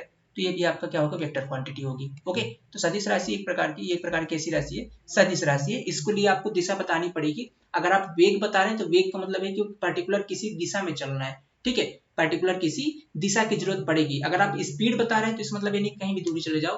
पता है इस स्पीड का मतलब क्या होता है, स्पीड में दिशा नहीं पूछा ना आपने। किसी ऑब्जेक्ट के द्वारा किसी निश्चित समय के अंदर तय की गई दूरी को क्या कहते हैं, चाल कहते हैं। ठीक, निश्चित समय में किसी वस्तु के द्वारा तय की गई दूरी को क्या कहते हैं अपन, चाल कहते हैं। ये इसमें कोई दिक्कत नहीं है। बात करते हैं अगर वेलोसिटी की, वेलोसिटी के अंदर क्या चीज होती है, किसी ऑब्जेक्ट या किसी वस्तु के द्वारा निश्चित समय के अंदर निश्चित दिशा में तय की गई विस्थापन को चाल कहते हैं, वेग कहते हैं। विस्थापन को वेग कहते हैं। जिसमें निश्चित दिशा आ गई मतलब पर्टिकुलर डायरेक्शन में, तो डायरेक्शन का कॉन्सेप्ट आ रहा है, इसका मतलब है कि वेक्टर क्वांटिटी है। ठीक है, वेक्टर क्वांटिटी। तो इस तरीके से आपका क्लियर हो गया, वेलोसिटी क्लियर हो गई। ठीक है, तो distance per unit, sorry displacement per unit time को कहते हैं अपन क्या, डिस्प्लेसमेंट। ठीक है, डिस्प्लेसमेंट। ओके, एक क्वेश्चन और कभी कभी पूछ लेता है आपसे कि एवरेज स्पीड क्या होती है। एवरेज स्पीड क्या होती है, तो एवरेज स्पीड आपको बताना है। ठीक है, एवरेज स्पीड क्या होती है, तो ये सिंपल है कि टोटल डिस्टेंस, भाई स्पीड पूछ रहा है ना, तो distance out of time. Average पूछ रहा है तो total distance out of total time करिएगा, सिंपल सा है। Total distance with respect to total time. ठीक है, with respect to total time. ठीक है, with respect to total time. अगले चलते हैं, इसके बाद है एक ठीक है, इंस्टेंटेनियस स्पीड। ठीक है, इंस्टेंटेनियस स्पीड, ये भी बहुत पूछा जाता है कि क्षणिक चाल क्या होती है, इसको हिंदी में बोलते हैं क्षणिक चाल। ठीक है, क्या होती है, इंस्टेंटेनियस। ठीक है, इंस्टेंटेनियस। ठीक है, इंस्टेंटेनियस। ओके, ओ यू एस, टेनियस। ठीक है, ओ यू एस। ठीक है, इंस्टेंटेनियस स्पीड, इसको बोलते हैं हम क्षणिक चाल। क्या होती है, क्षणिक चाल। ठीक है, क्या होती है, क्षणिक चाल। अभी क्षणिक चाल क्या है, ठीक है, देखिए इंस्टेंटेनियस का मतलब ये होता है कि एक किसी क्षण के अंदर, क्षणिक मतलब एक किसी क्षण, एक समय के अंदर, एक इंस्टेंट टाइम के अंदर, पर्टिकुलर किसी एकदम इंस्टेंट टाइम के अंदर उस टाइम की स्पीड कितनी है, उसको बोलते हैं अपन इंस्टेंटेनियस स्पीड। ठीक है, उसको क्या बोलते हैं, इंस्टेंटेनियस स्पीड। किसी निश्चित समय के अंदर, किसी निश्चित समय के अंदर, ठीक है, निश्चित समय के अंदर, ये निश्चित लिखा हुआ, ठीक है, निश्चित समय के अंदर, किसी पर्टिकुलर टाइम के अंदर, किसी निश्चित समय के अंदर, समय के अंदर, ठीक है, निश्चित समय के अंदर या निश्चित टाइम पर स्पीड, ऐसे बोल सकते, किसी निश्चित टाइम पर स्पीड। ठीक है, किसी निश्चित समय पर, किसी निश्चित टाइम पर, एक निश्चित समय पर स्पीड। ठीक है, निश्चित टाइम पर स्पीड। अब देखिएगा, इसकी बात सुनिएगा, इंस्टेंटेनियस स्पीड आपकी हो गई। ओके, अब इसका उदाहरण क्या है। अब देखो, आप लोग जो लोग जो आपके जो आपके हमारे बॉयज वगैरह देख रहे हैं, ठीक है, जो लड़के देख रहे हैं इस वीडियो को, उनके बारे में बता दूं। आप लोग एक बात देखी होगी, ठीक है, जब आप अपनी पल्सर वगैरह में चलते हो ना, जब आप अपने पल्सर में चलते हो, तो पल्सर में चलने के बाद मान लेते हैं कि आप कहीं से निकले, ठीक है, आप किसी गली से निकले, ठीक है, कोई गली है, आप इस गली से निकले, और जैसे इस गली से निकले आपको कुछ सुंदर कन्या दिख गई। ठीक है, यहाँ पर आपको क्या दिख गई, सुंदर कन्या दिख गई। ठीक, यहाँ पर आपको सुंदर कन्या दिख गई, तो आप अपने पल्सर की जो स्पीड है वो एकदम ठान भगा देते हो ना। मतलब आपका जो स्पीडोमीटर आपके इस पे लगा हुआ है, वो उस टाइम पर, उस इंस्टेंटेनियस टाइम पर वो कांटा उसका तुरंत आपका, अभी अगर आप 40 पे 50 पे चल रहे हैं तो एकदम बढ़ करके 70-80 पहुंच जाता है। ठीक है, तो उसने क्या किया, वो तुरंत उस पर्टिकुलर टाइम के अंदर, फिर आप जैसे ना, ये केवल इस जोन के लिए है, ये पर्टिकुलर इस जोन जहां तक आपको सुंदर कन्या नजर आ रही है, ठीक है, उस टाइम पर आपको ऐसे धार से यहाँ पे गाड़ी निकालनी है। ठीक है, यहाँ पे निकालनी, फिर जैसे आप इससे थोड़े इसके रेंज से बाहर जाएंगे, फिर आपकी स्पीड वही 40 से 50 आ जाती है, ठीक है, वही 40 से 50 आ जाती है। तो पर्टिकुलर इस जोन के अंदर जो स्पीडोमीटर ने आपका कांटा बताया ना, देखो स्पीडोमीटर तुरंत बढ़ गया ना आपका, मतलब आप यहाँ पे 40 थे, बढ़ करके तुरंत 80 पर आ गया।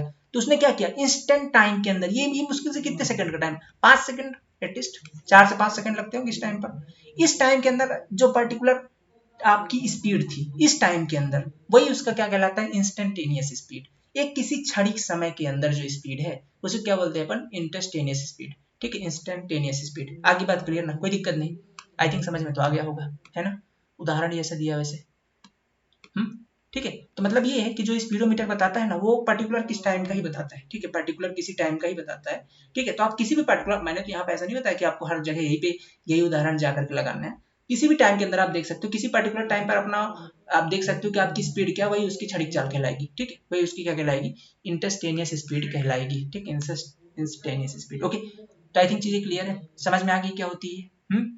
इसके बाद क्या है आपका, इसके बाद है आपका यूनिफॉर्म मोशन, ठीक है, आप क्या है, यूनिफॉर्म मोशन, ये क्या है, यूनिफॉर्म मोशन। यूनिफॉर्म मोशन क्या होती है, समान गति, क्या होती है, समान गति, ठीक है। यूनिफॉर्म मोशन क्या होता है आपका, समान गति। समान गति का मतलब क्या होता है, ठीक है, समान गति का मतलब क्या होता है,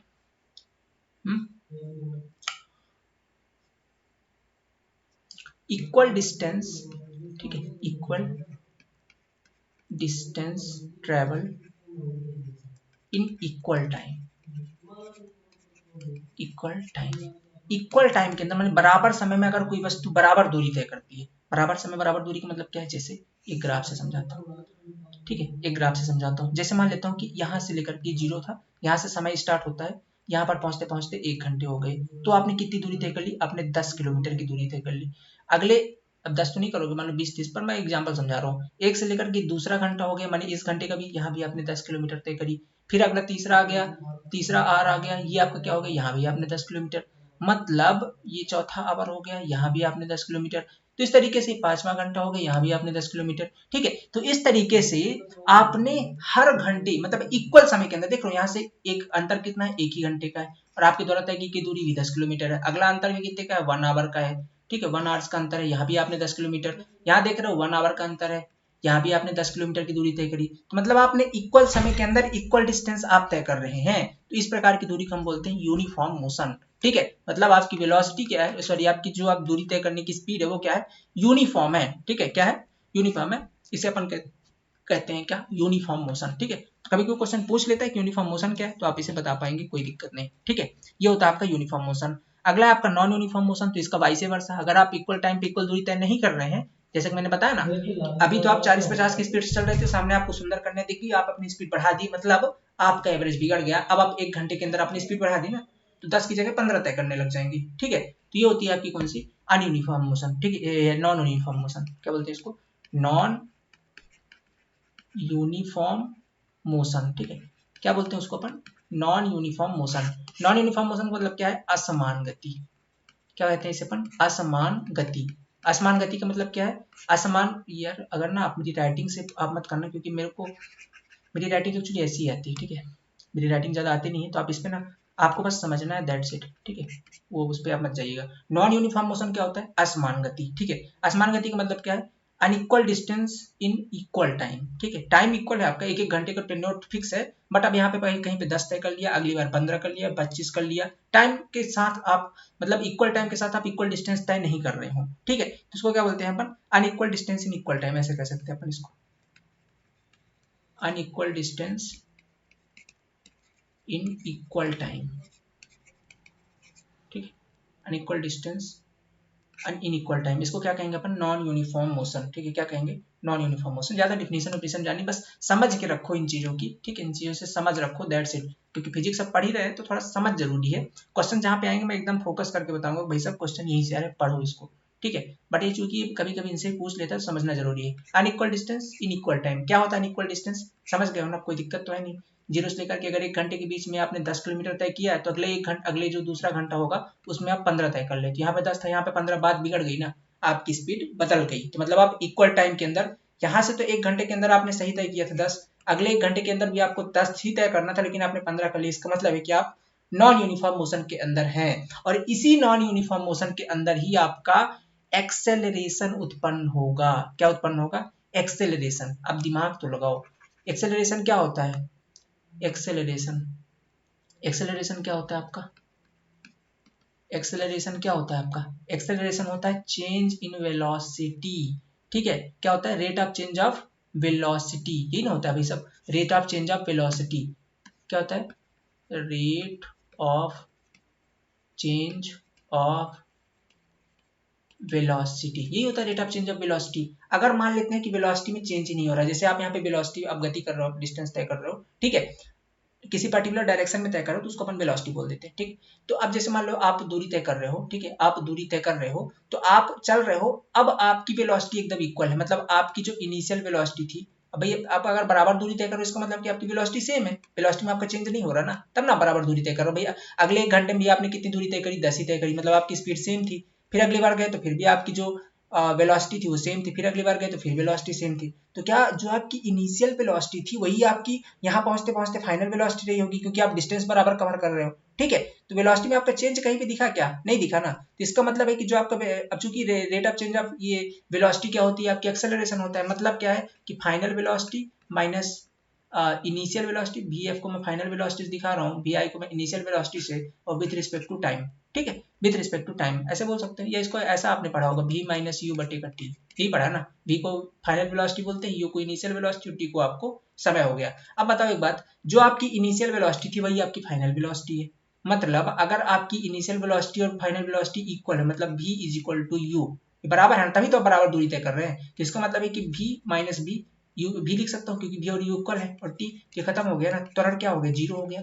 तो अगर बात करते हैं एक्सेलरेशन की, तो आपका जो एक्सेलरेशन होता है वो यूनिफॉर्म मोशन के केस में, ठीक है, जो एक्सेलरेशन होता है, ठीक है, एक्सेलरेशन होता है, ठीक है, जस्ट सेकेंड, स्पेलिंग इसकी थोड़ी सी गलत है, ठीक है, एक्सेलरेशन होता है, ठीक है, एक्सेलरेशन होता है वो यूनिफॉर्म मोशन के केस में क्या होता है?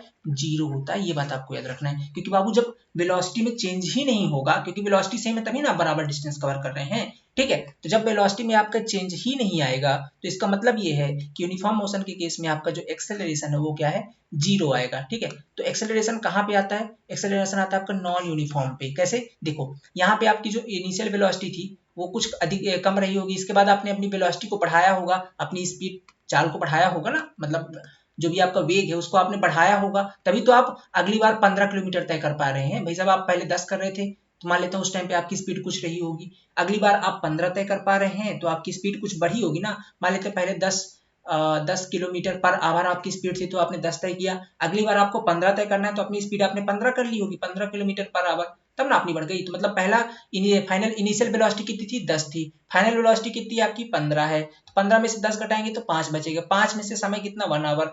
तो ऐसे करके निकालेंगे तो त्वरण कुछ ना कुछ जनरेट हो रहा है। मतलब जो आपका एक्सेलरेशन उत्पन्न होगा वो कहां पर होगा? वो होता है नॉन यूनिफॉर्म मोशन के अंदर। क्या होगा? नॉन, आप अगर एकदम मंद मंद गति से एक चाल से, ना तो कहीं पे आप अपनी चाल को घटा रहे हैं, ना कहीं पे बढ़ा रहे हैं, ना अपनी वेलोसिटी कहीं पे आपने चेंज नहीं की, ठीक है। अब चाल और वेलोसिटी में कंफ्यूज मत होना यार, वो स्पीड और सब कुछ सेम है, ठीक है, सदिश सदिश का अंदर है, ठीक है, डायरेक्शन डायरेक्शन का ज्यादा कंफ्यूज नहीं होना, वो फ्लो में निकल जाता है कभी कभी, ठीक है। देखो, तो आप अगर कहीं पर अपनी स्पीड को घटा रहे हैं, बढ़ा रहे हैं, तो उस केस के अंदर, ठीक है, उस केस के अंदर अगर आप मान लीजिए एकदम कांस्टेंट चल रहे हैं, एक चाल से चल रहे हैं, तो मतलब आप में त्वरण उत्पन्न नहीं होगा, ठीक है, एक्सेलरेशन उत्पन्न नहीं होगा, वो आप यूनिफॉर्म मोशन कर रहे हैं, ठीक है, यूनिफॉर्म मोशन कर रहे हैं। दूसरी बात कर लेते हैं अपन किसकी? नॉन यूनिफॉर्म मोशन की। तो नॉन यूनिफॉर्म मोशन का मतलब ये है कि आपकी वेलोसिटी टाइम के साथ बदल रही है, तो वहां पर जाकर के एक्सेलरेशन उत्पन्न होगा। तो यहाँ पे लिख देता हूं मैं एक्सेलरेशन, ठीक है, एक्सेलरेशन क्या होगा?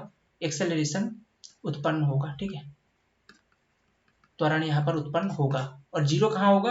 जीरो होगा आपका किस केस में? यूनिफॉर्म मोशन के केस में, ठीक है, यूनिफॉर्म मोशन के केस में आपका जीरो होगा। आई थिंक चीजें यहाँ तक आपकी क्लियर है, कोई दिक्कत नहीं है, ठीक है, कोई दिक्कत नहीं। ये जो कि मैंने लिखा है इसको आप अपने इसमें ना समझे, ठीक है, ये किसके लिए है?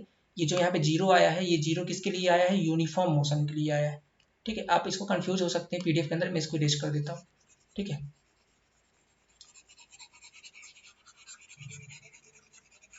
त्वरण समझ गया ना क्या होता है? चेंज ऑफ वेलोसिटी, ठीक है, rate of change of velocity होती है, ठीक है। मैं यहाँ पे फिर से लिख देता हूँ इसको, कोई दिक्कत नहीं, कंफ्यूज हो सकते हो आप लोग।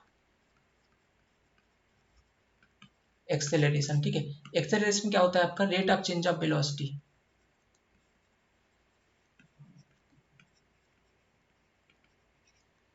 ठीक है, rate of change of velocity मतलब final velocity minus initial velocity with respect to time. ठीक है, ये होता है आपका। अगर बात करते हैं अपन यूनिफॉर्म मोशन की, यूनिफॉर्म मोशन, ठीक है, यूनिफॉर्म मोशन, तो इस केस में जो आपकी वेलोसिटी होती है, सॉरी वेलोसिटी बोल रहा हूँ मैं, उस केस में इसको डिनोट अपन स्मॉल ए से करते हैं, उस केस में जो आपका ये त्वरण होता है ये क्या होता है, जीरो होता है। ये बात आपको याद रखनी है। और अगर बात करते हैं अपन नॉन यूनिफॉर्म मोशन की, ठीक है, नॉन यूनिफॉर्म मोशन की, ठीक है, नॉन यूनिफॉर्म मोशन की, तो इस केस में जो आपका एक्सेलरेशन है वो जीरो नहीं होता है। ठीक है, जीरो नहीं होता है, कुछ कुछ वैल्यू होती है इसकी, जीरो नहीं होता है। ठीक है, नहीं है, बराबर नहीं है। ठीक है, कंफ्यूज नहीं होना है, बराबर नहीं होता है। ठीक है, समझ गए ना, क्लियर, दिक्कत कोई दिक्कत नहीं है तक आपको। आप थोड़े से ग्राफ पढ़ लीजिए, ग्राफ ऑफ मोशन भी इंपॉर्टेंट होता है, कभी कभी यहाँ से भी क्वेश्चन पूछा जाता है। ठीक है,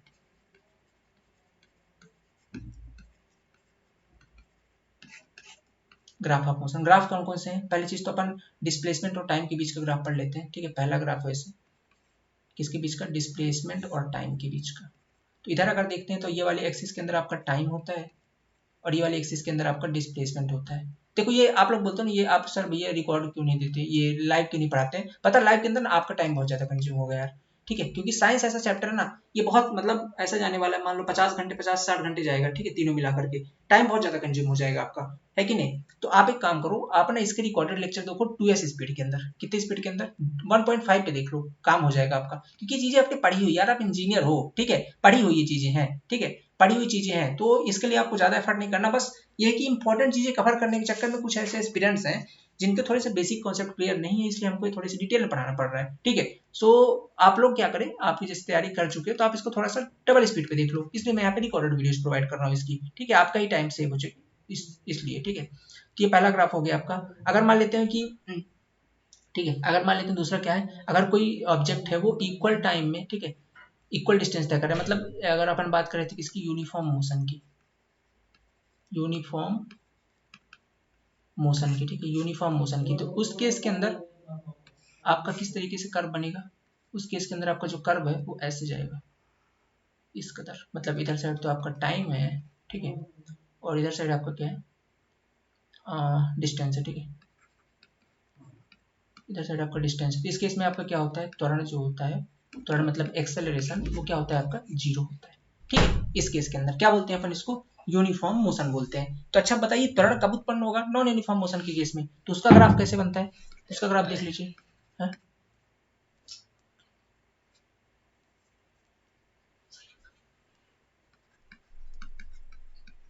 नॉन यूनिफॉर्म मोशन, ठीक है, सर पानी पिलाइएगा थोड़ा सा।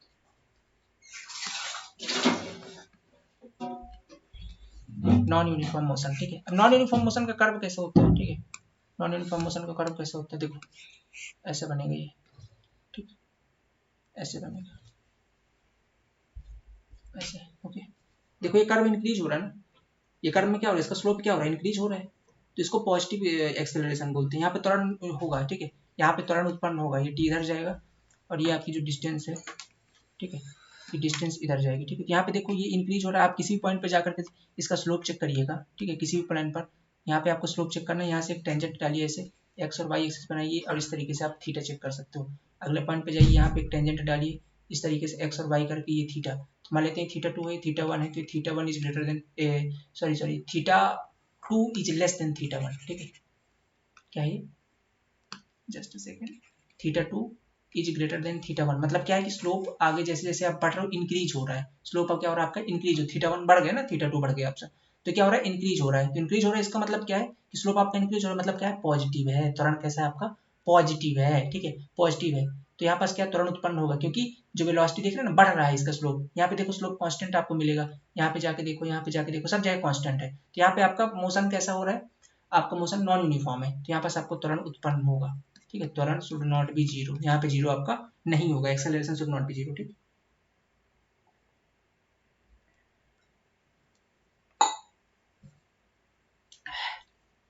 एक और होता है, देखो यहाँ पे तो इंक्रीज हो रहा है, मतलब पॉजिटिव डायरेक्शन पे इंक्रीज हो रहा है, ठीक है। दूसरे केस में क्या होता है, एक और केस होता है एक और केस होता है,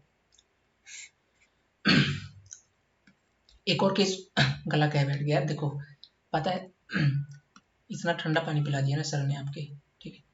देखो ऐसे होता है, एक ऐसे होता है कर्व, ठीक है, जिसके अंदर क्या हो रहा है आपका, जिसके अंदर आपका स्लोप क्या है, डिक्रीज होता है, ठीक है। स्लोप क्या होता है, अब देखिएगा स्लोप इसके अंदर डिक्रीज हो रहा है, तो इस केस में भी त्वरण तो नो डाउट उत्पन्न होगा, त्वरण should not be equal to zero, मतलब त्वरण उत्पन्न होगा, ठीक है। लेकिन कैसा होगा, यहाँ पे तो आपका पॉजिटिव त्वरण है, कैसा है आपका पॉजिटिव एक्सेलरेशन है, लेकिन यहाँ पे कैसा होगा, यहाँ पे निगेटिव एक्सेलरेशन होगा, जिसे अपन क्या कहते हैं, जिसे अपन कहते हैं मंदन, इंग्लिश में कहते हैं रिटार्डेशन, क्या कहते हैं इंग्लिश में, रिटार्डेशन, ठीक है, क्या कहते हैं अपन, रिटार्डेशन, क्या कहते हैं इसे अपन इंग्लिश में, रिटार्डेशन, ठीक है, रिटार्डेशन, या हिंदी में कहते हैं इसे अपन मंदन। तो इस केस में क्या उत्पन्न होगा, मंदन, ठीक है। अगर निगेटिव त्वरण है तो अपन क्या कहते हैं, मंदन या रिटार्डेशन, ठीक, कोई दिक्कत नहीं है तक, ओके। तो ये कुछ ग्राफ थे, इनको आपको याद रखना है, ओके, कुछ आपके ग्राफ थे। अब बात कर लेते हैं अपन इक्वेशन ऑफ मोशन की, अगला टॉपिक, ठीक है, इक्वेशन ऑफ मोशन की गति के नियम, ठीक है, स्पेलिंग इक्वेशन ऑफ मोशन की,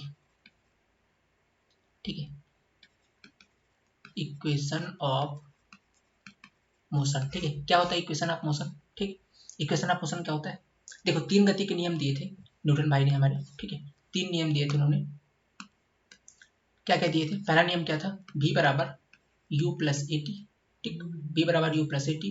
सेकेंड क्या दिया था उन्होंने इक्वेशन, दूसरा क्या दिया था, u सॉरी s बराबर U T plus half A T square, ठीक है। दूसरा क्या था, s बराबर U T plus half A T square, और तीसरा क्या दिया था उन्होंने, तीसरा दिया था बी स्क्वायर बराबर you square plus two A S, ठीक है, you square plus two A S. Important तो ठीक है, ये तो नहीं पूछता कभी, हाँ इनसे क्वेश्चन न्यूमेरिकल बनेंगे जरूर, वो करवाऊंगा मैं आपको, ठीक है, जैसे पहुंचूंगा वहां पर पहुंचाऊंगा, ये चैप्टर कंप्लीट होने के बाद इसके न्यूमेरिकल करेंगे हम, ठीक है, कुछ ताकि आप इसे समझ पाए। देखो इससे इंपॉर्टेंट ये है कि जो आपका पहला समीकरण है वो किसके बीच रिलेशनशिप बताता है, दूसरा समीकरण किसके बीच, और तीसरा समीकरण किनके बीच संबंध बताता है, ये क्वेश्चन इंपॉर्टेंट है, ठीक है। तो देखो पहला वाला क्या, देखो इसके अंदर आपको कलाकार देखने कौन कौन से हैं, ये भी क्या है आपका फाइनल वेलोसिटी, यू क्या है इनिशियल वेलोसिटी, ए एक्सेलरेशन, और टी क्या है आपका टाइम। तो किसके बीच बता रहा है, देखो वेलोसिटी और टाइम के बीच में, क्योंकि देखो इसके अंदर कलाकार कितने हैं इस इक्वेशन के बीच, तीन कलाकार हैं, एक तो वेलोसिटी है, दूसरा टाइम है, दो ही है ना, एक्स बोलो भैया एक्सेलरेशन भी है, देखो यहाँ पे लिखते हैं, एक भी है, एक यू है, एक ए है और टी है, इन्हीं के बीच आपस में रिलेशन है। अब बताइए मुझे कि ये जो है आपके, ये जो है आपके सारे, ठीक है, ये जो आपको सभी दिखाई दे रहे हैं, इनमें से ये भी और यू दोनों तो वेलोसिटी हो गई, एक फाइनल है एक इनिशियल है, तो ये तो सेम आपकी वेलोसिटी हो गई, ठीक है, ये तो आपकी वेलोसिटी है। ए क्या है, ये वेलोसिटी में चेंज है, rate of change of velocity, ये भी एक प्रकार का वेलोसिटी का कंपोनेंट हो गया, तो इसको तो कंसीडर नहीं करना है, क्योंकि rate of change of velocity तो एक्सेलरेशन होता है, तो ये तो कंपोनेंट हो गया किसका, वेलोसिटी का। बचा क्या आपका टाइम, तो दो के बीच रिलेशनशिप हुआ ना बेसिकली, एक वेलोसिटी दूसरा टाइम।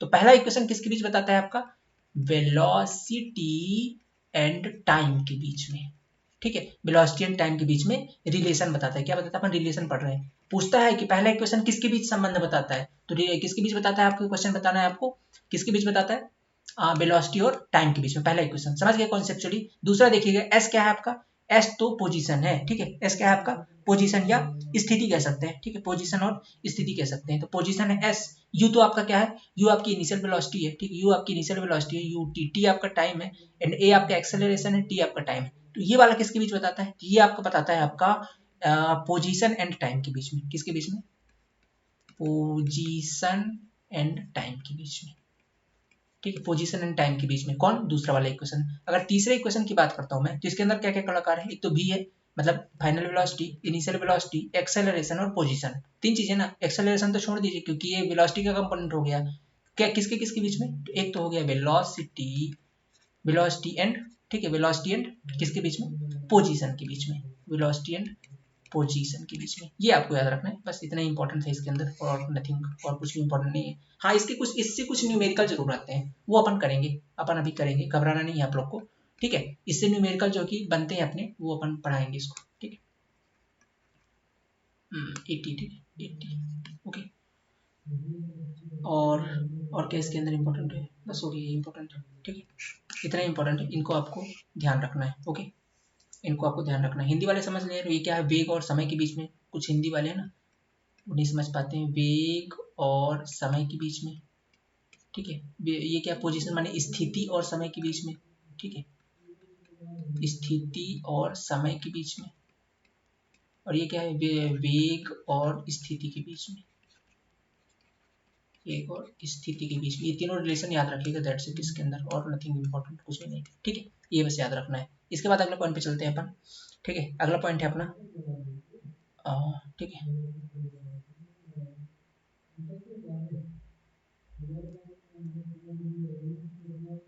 ठीक है, अगला पॉइंट है अपना रोटेशनल मोशन, ठीक है। क्या है अपना अगला पॉइंट,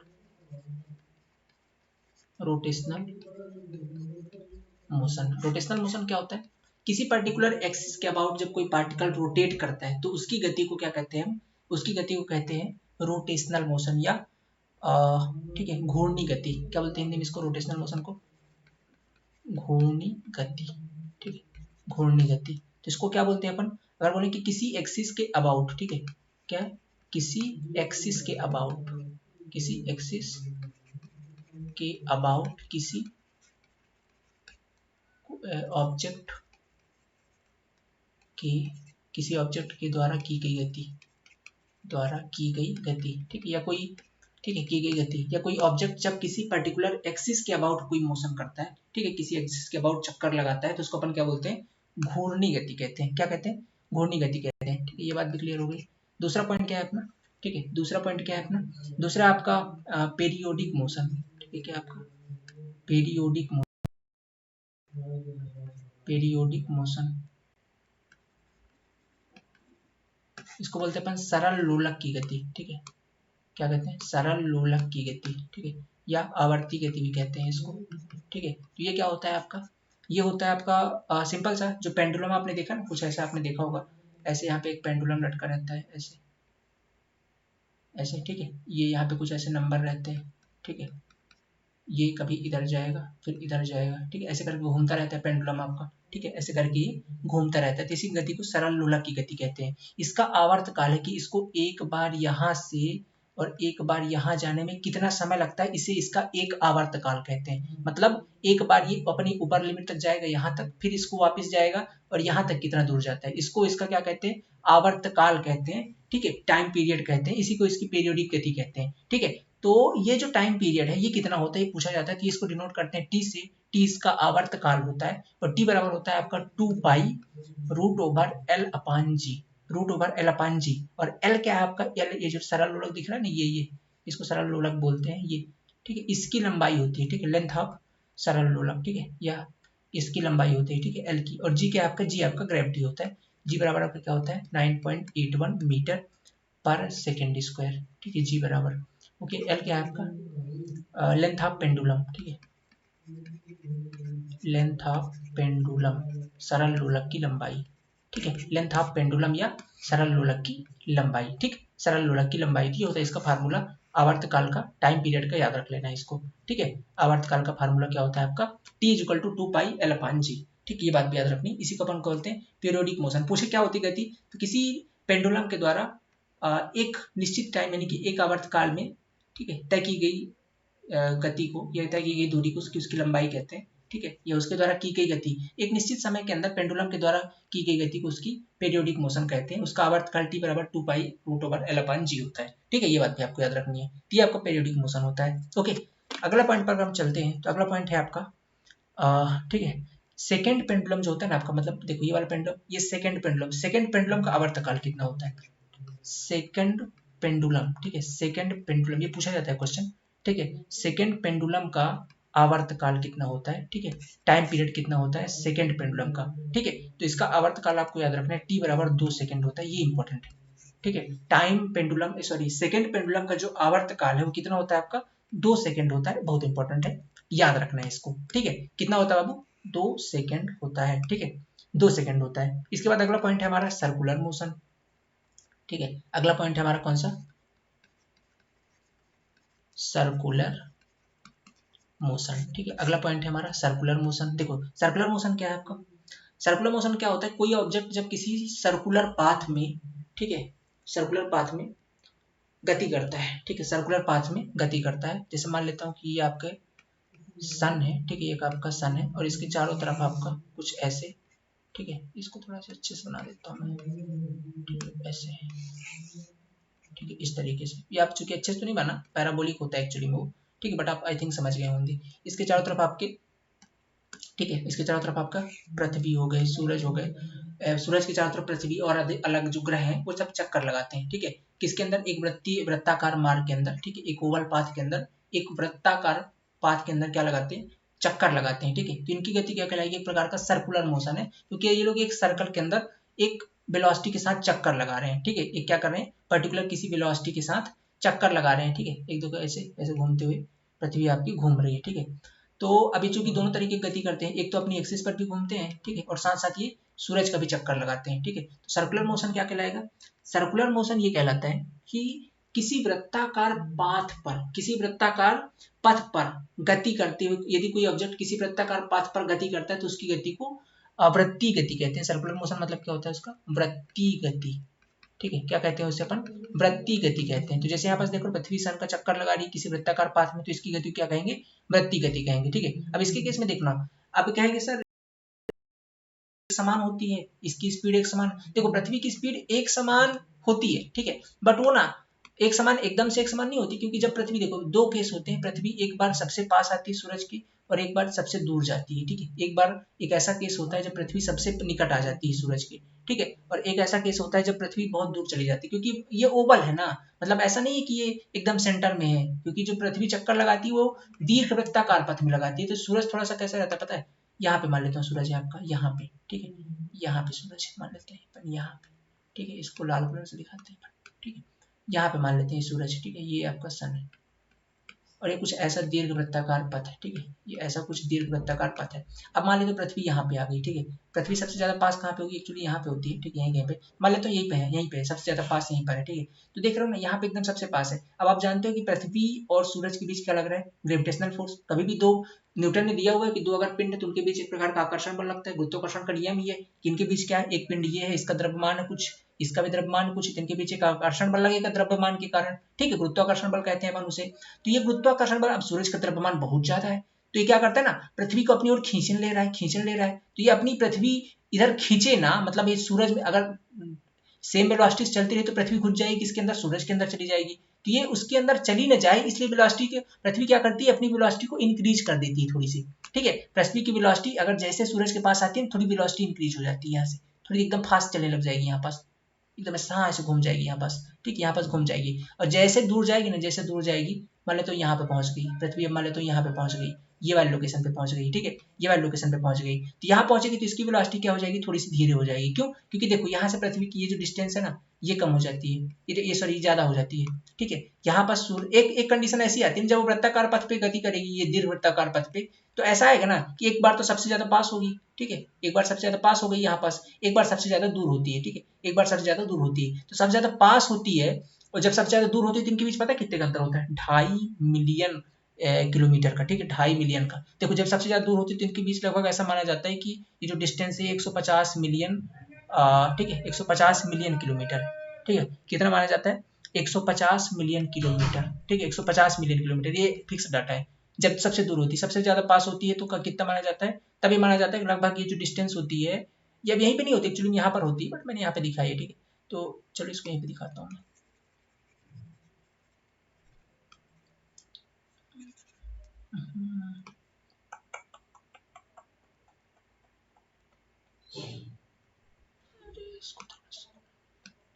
जस्ट सेकेंड,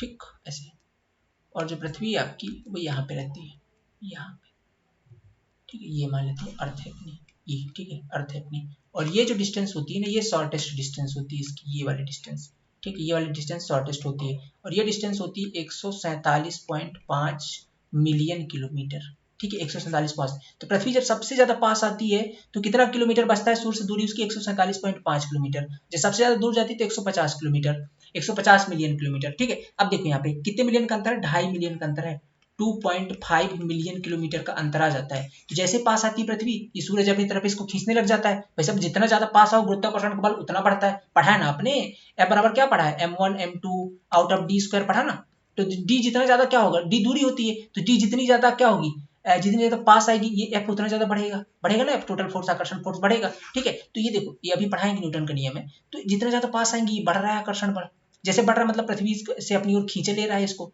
ठीक है, अपनी ओर क्या कर रहा है, खींचे ले रहा है, तो क्या करेगी अपनी वेलोसिटी बढ़ा देगी, तो यहाँ पे वेलोसिटी बहुत ज्यादा हो जाती है। ठीक है, इस पॉइंट को पता है क्या कहते हैं, जब पृथ्वी सबसे ज्यादा पास होती है, ये नोट कर लीजिए, इस पॉइंट को कहते हैं अपन फेरीलियन, फेरी स्पेलिंग नोट करिए। ठीक है, फेरी, ठीक है, फेरी हीलियन पॉइंट, ठीक है, ये कहते हैं इसको फेरी हीलियन पॉइंट। ठीक है, ये कहते हैं जब सबसे ज्यादा पास होती है, जब सबसे ज्यादा दूर होती है उसको क्या कहते हैं, सबसे ज्यादा दूर होती है उसको क्या कहते हैं, उसको एफेलियन पॉइंट कहते हैं, जब यहाँ पे होती है, जब दूरी उसकी 150 किलोमीटर 150 मिलियन किलोमीटर होती है, तो इसको बोलते हैं अपन एफेलियन पॉइंट। क्या कहते हैं इसको अपन, एफेलियन पॉइंट। ठीक है, एफेलियन पॉइंट, ठीक है, एफेलियन पॉइंट ये होगा, ये सब इसको बोलते हैं aphelion point. Okay, aphelion point. Okay, और सबसे ज्यादा वेलोसिटी अर्थ की यहीं पर होती है, ये वाले पॉइंट पे, क्योंकि यहाँ पे एकदम सांस पृथ्वी घूमती है, और यहाँ पे सबसे कम वेलोसिटी होती है जब सबसे ज्यादा दूर होती है। ठीक है, सबसे ज्यादा दूर होती है, तो ऐसे जब गति करते हैं इनको अपन क्या बोलते हैं, इनको अपन बोलते हैं सर्कुलेशन, ये सर्कुलर मोशन, वृत्ति गति कहते हैं अपन, क्या कहते हैं, वृत्ति गति कहते हैं। ठीक है, क्या कहते हैं अपन, वृत्ति गति कहते हैं। ओके, अब देखो वृत्ति गति के अंदर आपके सवाल आएगा सर अभी तो ठीक है आपने बता दिया, पर अगर पृथ्वी को अपन ऐसा मान ले कि पृथ्वी एक समान गति कर रही है, मतलब उसकी वेलोसिटी में चेंज नहीं हो रहा है, तो क्या यहाँ पे त्वरण उत्पन्न होगा, हम कहें बिल्कुल होगा। ऐसा इसलिए होगा क्योंकि यहाँ पर जो त्वरण उत्पन्न होता है ना वो दिशा के कारण होता है। देखो समझो, मान लेता हूँ ये किसी पॉइंट का सेंटर है और ये इसके चारों तरफ कोई गति कर रहा है, तो यहाँ पे कोई ऑब्जेक्ट है। ठीक है, यहाँ पे कोई ऑब्जेक्ट है, ठीक है, यहाँ पे कोई ऑब्जेक्ट है, अब ये गति कर रहा है ऐसे, तो देखो जितनी बार ये चाहेगा ना, अब अगर गति करते पथ में हमेशा ये जो पार्टिकल है ये तो सीधा गति करना चाहता है अपने डायरेक्शन पे, ये बात गति कर रहा है तो ये ऐसे निकलना चाहेगा, पर अब चूंकि ये यहाँ पे कोई सेंटर है तो इसको कुछ पकड़ के रखा होगा ना इसने, मतलब यहाँ पे या तो ग्रेविटेशनल फोर्स के कारण इससे जुड़ा होगा, या कि आप अगर मान लो पत्थर घुमा रहे तो आपने रस्सी से पकड़ा होगा, कुछ तो ऐसा होगा ना जो इसको अंदर खींचे हुए है, तो ये अब एक जो इस फोर्स के कारण जो अंदर इसको खींच रहा है, इसके कारण ये किधर लेके जाएगा, इधर की तरफ, बट फिर से इसका मूड घूमेगा यार इधर चलने के लिए, फिर हर पॉइंट के अंदर ये इधर जाना चाहेगा, मतलब अपने सीधी डायरेक्शन में गति करना चाहेगा हर बार, और हर बार इसकी दिशा बदलेगी, तो ये दिशा चेंज होने के कारण इसकी वेलोसिटी हर बार चेंज होगी, मतलब समझ रहे हैं, यहाँ पे वेलोसिटी नहीं मतलब दिशा चेंज कर, दिशा के कारण यहाँ पे त्वरण उत्पन्न होता है, ये जाना इधर चाहता है लेकिन इधर मुड़ेगा, फिर इधर जाना चाहता है फिर इधर मुड़ेगा, यहाँ पे भाई इधर कोई आकर्षण फोर्स जो खींचेगा इसको, इधर जाना चाहता है इधर जाना चाहता है इधर जाना चाहता है, ऐसे करके जाना तो इधर चाहता है लेकिन हर बार एक इधर किधर मुड़ेगा, सर्कुलर पाथ में मुड़ेगा, तो हर बार इसकी दिशा चेंज होगी, तो इसके कारण यहाँ पास क्या जनरेट होता है, त्वरण जनरेट होता है दिशा परिवर्तन के कारण। ठीक है, दिशा परिवर्तन के कारण। ओके, तो वृत्ति गति में भी वृत्ति गति एक प्रकार की क्या होती है, त्वरित गति होती है, ये बात भी याद रखना है, क्योंकि अब आप सुन लो कि सर आपने तो बोला था कि अगर यूनिफॉर्म मोशन है मतलब गति अगर एक समान है, एक घंटे के अंदर भी वो एक समान गति, अगले एक घंटे भी एक समान गति रही, तो आपकी गति क्या कहलाएगी, उसमें त्वरण उत्पन्न नहीं होगा, पर वो सरल रेखा में नहीं होगा, यहाँ पर होगा। ठीक है, वृत्ति गति में अगर वृत्ताकार मार्ग में मान लीजिए कोई गति कर रहा है, ठीक है, वृत्ताकार मार्ग में कोई ऑब्जेक्ट गति कर रहा है, कोई वस्तु गति कर रही है, तो उस केस में जो आपका एक्सेलरेशन है वो उत्पन्न होगा, किसके कारण, क्योंकि हर पॉइंट पर उसकी दिशा चेंज होगी, हर पॉइंट पर उसकी दिशा चेंज होगी और उसके कारण वहां पर त्वरण उत्पन्न होगा। ठीक है, उसके कारण वहां पर त्वरण उत्पन्न होगा। तो सर्कुलेशन मोशन में, सर्कुलेशन जो मोशन है एक प्रकार की कैसी गति है, त्वरित गति है, एक्सेलरेटेड मोशन है, कैसा है, त्वरित गति है, इंग्लिश बोलते हैं इसको एक्सेलरेटेड। ठीक है, एक्सेलरेटेड मोशन, ठीक है, एक्सेलरेटेड मोशन है कौन सी आपकी, ठीक है, तो सर्कुलेशन मोशन, वृत्ति गति एक प्रकार की त्वरित गति, त्वरण उत्पन्न होगा। ठीक है, ऐसा नहीं कि वेलोसिटी से में त्वरण नहीं होगा, होगा, दिशा के कारण होगा, हर बार दिशा परिवर्तित होगी और त्वरण उत्पन्न होगा। ठीक है, कोई दिक्कत नहीं है तक, ओके बनेगा। ठीक है भाई, बढ़िया। अच्छा एक चीज और बता दीजिए फिर, एंगुलर वेलोसिटी क्या होती है, त्वरित गति समझ गए, सर्कुलर मोशन समझ गए, एंगुलर वेलोसिटी क्या होती है, एंगुलर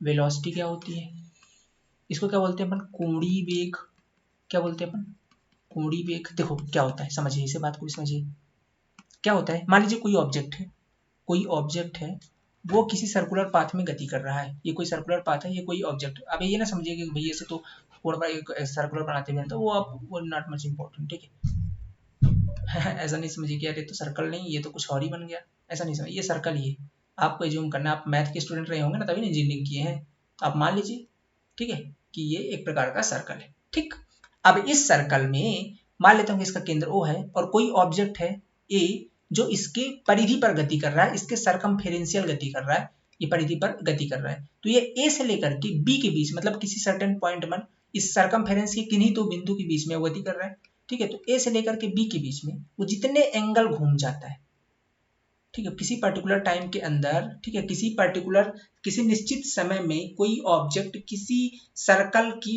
सरकमफेरेंस में एक बिंदु से लेकर के बी बिंदु तक जिस चाल से गति करता है उसे उसकी कोणीय वेग कहते हैं। यार ये क्या क्या बोल दी भैया, कुछ समझ में ही नहीं आया, ठीक है। फार्मूले समझ लो। देखो, किसी सर्कुलर पाथ में किसी पार्टिकल के द्वारा या कोई पार्टिकल जितने थीटा घूम जाता है, जितने एंगल घूम जाता है, वह उसका कोणीय वेग कहलाता है, ठीक है। किसी सर्टेन टाइम के अंदर, देखो, किसी निश्चित समय के अंदर कोई वस्तु वृत्ताकार पथ में जितने कोण घूम जाता है, ठीक है, घूम जाती है, ठीक है, जितने कोण घूम जाती है उसे उसका कोणीय वेग कहते हैं, उसे उसका कोणीय वेग कहते हैं, उसे उसका क्या कहते हैं अपन, जस्ट सेकंड, हाँ ठीक है, इसको इरेज कर लेते हैं। उसे उसका कोणीय वेग कहते हैं। क्या कहते हैं बाबू? कोणीय वेग कहते हैं, ठीक है। बात सही है, कोई दिक्कत नहीं, समझ में आ गया। इंस्टेंट टाइम के अंदर, किसी निश्चित समय के अंदर किसी पार्टिकल के द्वारा जो सरकमफेरेंशियल गति की जाती है, या सरकमफेरेंस में जितने कोण घूम जाता है, जितने एंगल घूम जाता है, वो उसकी क्या कहलाती है? एंगुलर वेलोसिटी कहलाती है। कोई दिक्कत नहीं, ठीक है। अगर इसको डिनोट करते हैं अपन, ये इसको डिनोट किससे करते हैं? इसको डिनोट करते हैं अपन ओमेगा से। किससे? ओमेगा। ये ओमेगा का साइन देख लीजिए, ऐसे ओमेगा का साइन होता है। ये होता है आपका थीटा पर्टिकुलर टाइम, मतलब angle with respect to time, यही ना होता है, angle with respect to time, ठीक है। कोई दिक्कत नहीं। अब देखिए, ये कोणीय वेग तो समझ में आ गया। कोणीय विस्थापन क्या होगा? कोणीय विस्थापन कितना घूम गया बताइए, कितनी दूरी तय कर ली उसने, है ना, कितनी दूरी तय कर ली। तो कोणीय विस्थापन क्या होता है? कोणीय विस्थापन एंगुलर डिस्प्लेसमेंट, ठीक है, एंगुलर डिस्प्लेसमेंट, क्या बोलते हैं इसको? Angular displacement. Angular displacement, angular displacement क्या होता है? देखिए, एंगुलर डिस्प्लेसमेंट क्या होता है आपका, इसको डिनोट करते हैं हम किससे? एस से डिनोट करते हैं भाई, डिस्प्लेसमेंट है, ठीक है। सॉरी, एंगुलर डिस्प्लेसमेंट, ये थीटा ही तो घूमा ना, थीटा ही घूमा ना, थीटा इसका एंगुलर डिस्प्लेसमेंट हो गया। अब मान लेता हूँ कि जब ए से बी तक चल रहा था, इसने कितनी दूरी तय कर ली? मान लेता हूँ कि इसने एस दूरी तय करी होगी। कितनी? एस। और इसकी रेडियस कितनी है? मान लेते हैं इसकी रेडियस है स्मॉल आर। कितना रेडियस इसकी? स्मॉल आर है, ठीक है। तो आपने पढ़ा है ना, angle equal to arc out of radius, पढ़ा कि नहीं पढ़ा फार्मूला? कोण बराबर चाप बटे त्रिज्या, पढ़ी सबने? कोण बराबर चाप बटे त्रिज्या, या इंग्लिश में बोले तो angle is equal to arc out of radius. सबने पढ़ा ये बात? पढ़ा कि नहीं पढ़ा? तो कोण क्या है आपका? थीटा इज इक्वल टू चाप क्या है? आर्क। आर्क कितना लिया इसने? देखिए, आर्क कितने का? एस का आर्क है ना, ये आर्क मतलब होता है परिधि के अंदर कितनी, इसको बोलते हैं अपन आर्क। तो आर्क कितना है? एस। और रेडियस कितना है? आर। तो एस अपान आर हो जाएगा। क्या हो जाएगा? एस अपान आर हो जाएगा। कोई दिक्कत नहीं ना। इस वैल्यू को पुट कर दीजिए अपन ये वाली इक्वेशन के अंदर, समीकरण, इसको फर्स्ट बोल देते हैं, यहाँ पुट कर देंगे। तो ओमेगा इक्वल टू क्या मिल जाएगा?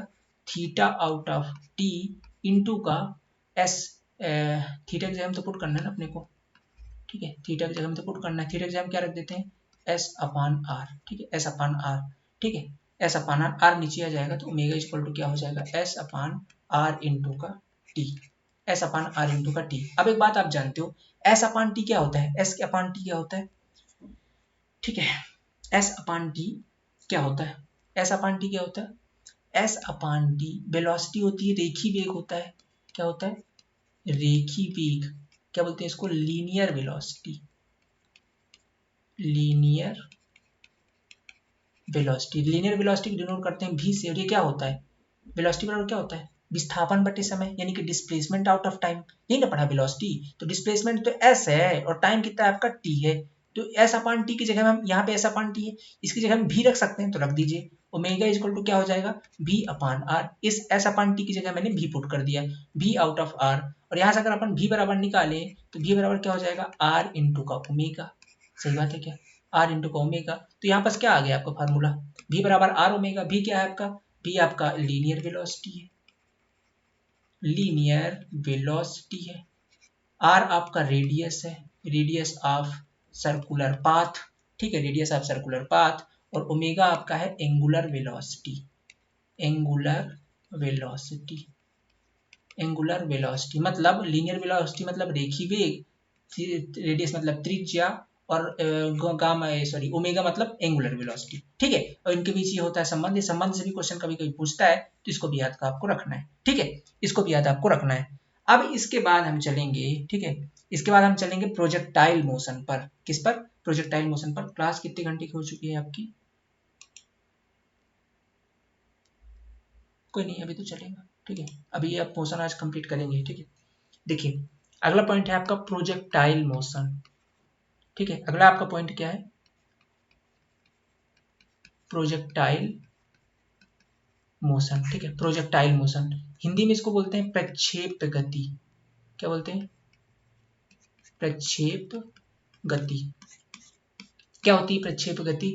इसके भी फार्मूले इंपॉर्टेंट है, क्वेश्चन यहाँ से भी पूछे जाते हैं। देखिए प्रक्षेप गति क्या होती है आपकी? प्रक्षेप गति क्या होती है? मान लेते हैं आप किसी बिंदु पर, पृथ्वी के किसी बिंदु पर खड़े हैं, और यहाँ से आपने किसी पिंड को, ठीक है, यहाँ से आपने किसी, यहाँ पे मान लीजिए आप खड़े हैं, और यहाँ से आपने किसी पिंड को हवा में फेंक दिया, बहुत जोर से हवा में फेंक दिया, तो यहाँ से मान लीजिए आप ये ओ पॉइंट से आप फेंक रहे हैं, तो ये फेंकते फेंकते ऐसे ऐसे जाएगा, ऐसे ऐसे, और ये कुछ पृथ्वी की गति करते हुए किसी बिंदु पर जाकर के गिर जाएगा, पृथ्वी के किसी दूसरे बिंदु पर जाकर के गिर जाएगा। तो माना आपने ए बिंदु से फेंका था, वो जाकर के बी बिंदु पर गिर गया, ठीक है, ये कौन सी गति करते हुए? ये प्रक्षेप गति, ठीक है, एक परवलयाकार गति करते हुए, ठीक है, प्रोजेक्टाइल मोशन करते हुए कहां पर जाकर गया? बी पॉइंट पर जाकर के गिर गया। तो ये जिसने ए से लेकर के बी के बीच में जो पिंड है ना आपका, ठीक है, जो पिंड है, ये जिसने जो गति करी है, इसी गति को अपन प्रक्षेप गति कहते हैं या प्रोजेक्टाइल मोशन कहते हैं। पृथ्वी की किसी सतह से किसी पिंड को हवा में आपने फेंक दिया, तो वह एक परवलयाकार मार्ग, देखो परवलयाकार दिख रहा है ना आपका, दिख रहा है, परवलयाकार दिख रहा है, परवलयाकार मार्ग से गति करता हुआ पृथ्वी के किसी दूसरे बिंदु पर, पृथ्वी को दूसरे बिंदु मान लो बी है, यहाँ पर जाकर के गिर जाता है, ठीक है, तो इसे अपन क्या कहते हैं? इसे कहते, इसकी गति को कहते हैं प्रोजेक्टाइल मोशन या प्रक्षेप गति, ठीक है। अब देखिए इसके अंदर कुछ कुछ पॉइंट्स हैं। देखिए जब आपने इसको ऊपर फेंका तो इसके अंदर दो वेलोसिटी काम करेगी, एक तो जो इसको ऊपर की ओर लेके जाएगी, और एक जो इसको डिस्टेंस कवर करेगी, मतलब जो मैक्सिमम दूरी कवर करवाएगी, ठीक है। अगर अपन देखते हैं तो दो तरीके के अपने वेलोसिटीज में लगेंगी, ठीक है। एक तो आपका जो सबसे चीज, तो आपने जो u इधर दिया हुआ है, u जो आपने u वेलोसिटी से, u इनो से इनिशियल वेलोसिटी से आपने ऑब्जेक्ट को भेजा, u की इस दो कॉन्टेक्ट, u को अगर अपन तोड़ते हैं y और x एक्सिस के कोऑर्डिनेट में, तो u का जो y कोऑर्डिनेट निकल कर आएगा, ठीक है। अब चूंकि थीटा आपका ये है, तो u का u cos थीटा इधर आएगा, और u sin थीटा आपका यहाँ पे आएगा, ठीक है, u sin थीटा आपका यहाँ पे आएगा, ठीक है। इसको अपन थोड़ा सा अच्छे से लिख लेते हैं, ठीक है, u sin थीटा आपका यहाँ पे आएगा। आप जानते हैं जिसके साथ थीटा बनता है उसके साथ cos का कंपोनेंट जाता है, तो u cos थीटा आपका यहाँ पे आ गया, ठीक है। इस तरीके से आप इसको पढ़ सकते हैं। इसके बाद जो यहाँ पे दूरी तय करी ना इसने, ये तो उसने जितनी ए पॉइंट से लेकर के बी पॉइंट तक, मतलब जिस बिंदु पर जाकर के वो गिरता है, ये इसने कुछ दूरी तय करी होगी, ठीक है, इसने कुछ दूरी तय करी गई होगी, ठीक है। तो इसको कहते हैं अपन, ठीक है, इसने जो दूरी तय करी इसको कहते हैं इसका परास। क्या कहते हैं? परास, या इसको कहते हैं अपन इसका रेंज, ठीक है। जब ये हवा में फ्लोट कर रहा था, तैर रहा था, तो उस टाइम पर ये एक मैक्सिमम हाइट को भी टच किया होगा, ठीक है, इसको क्या किया होगा? मैक्सिमम हाइट को, तो इसको अपन इसकी क्या कहते हैं? मैक्सिमम ऊंचाई या मैक्सिमम हाइट, ठीक है, मैक्सिमम हाइट, ओके। और ये तो इसने इसकी क्या हो गई, ठीक है, परास हो गई। इस तरीके से तो इसको अपन दो पार्ट में डिवाइड कर लेते हैं। जैसे आपने इसको फेंका, ठीक है, जैसे आपने इसको फेंका, तो सबसे पहले एक एक टाइम तक तो क्या करेगा ये, एक टाइम तक ये क्या करेगा, ये हवा की ओर जाएगा। जैसे आप कोई चीज फेंकते हो ना, तो पहले कुछ ऊंचाई तक जाता है, फिर उसकी वेलोसिटी एकदम जीरो हो जाती है, फिर वहां से नीचे गिरना शुरू होता है। सेम चीज ये ऐसे ऊपर ऊपर गया होगा, और ये मैक्सिमम हाइट इसकी वाला है कि यहाँ तक तो गया होगा।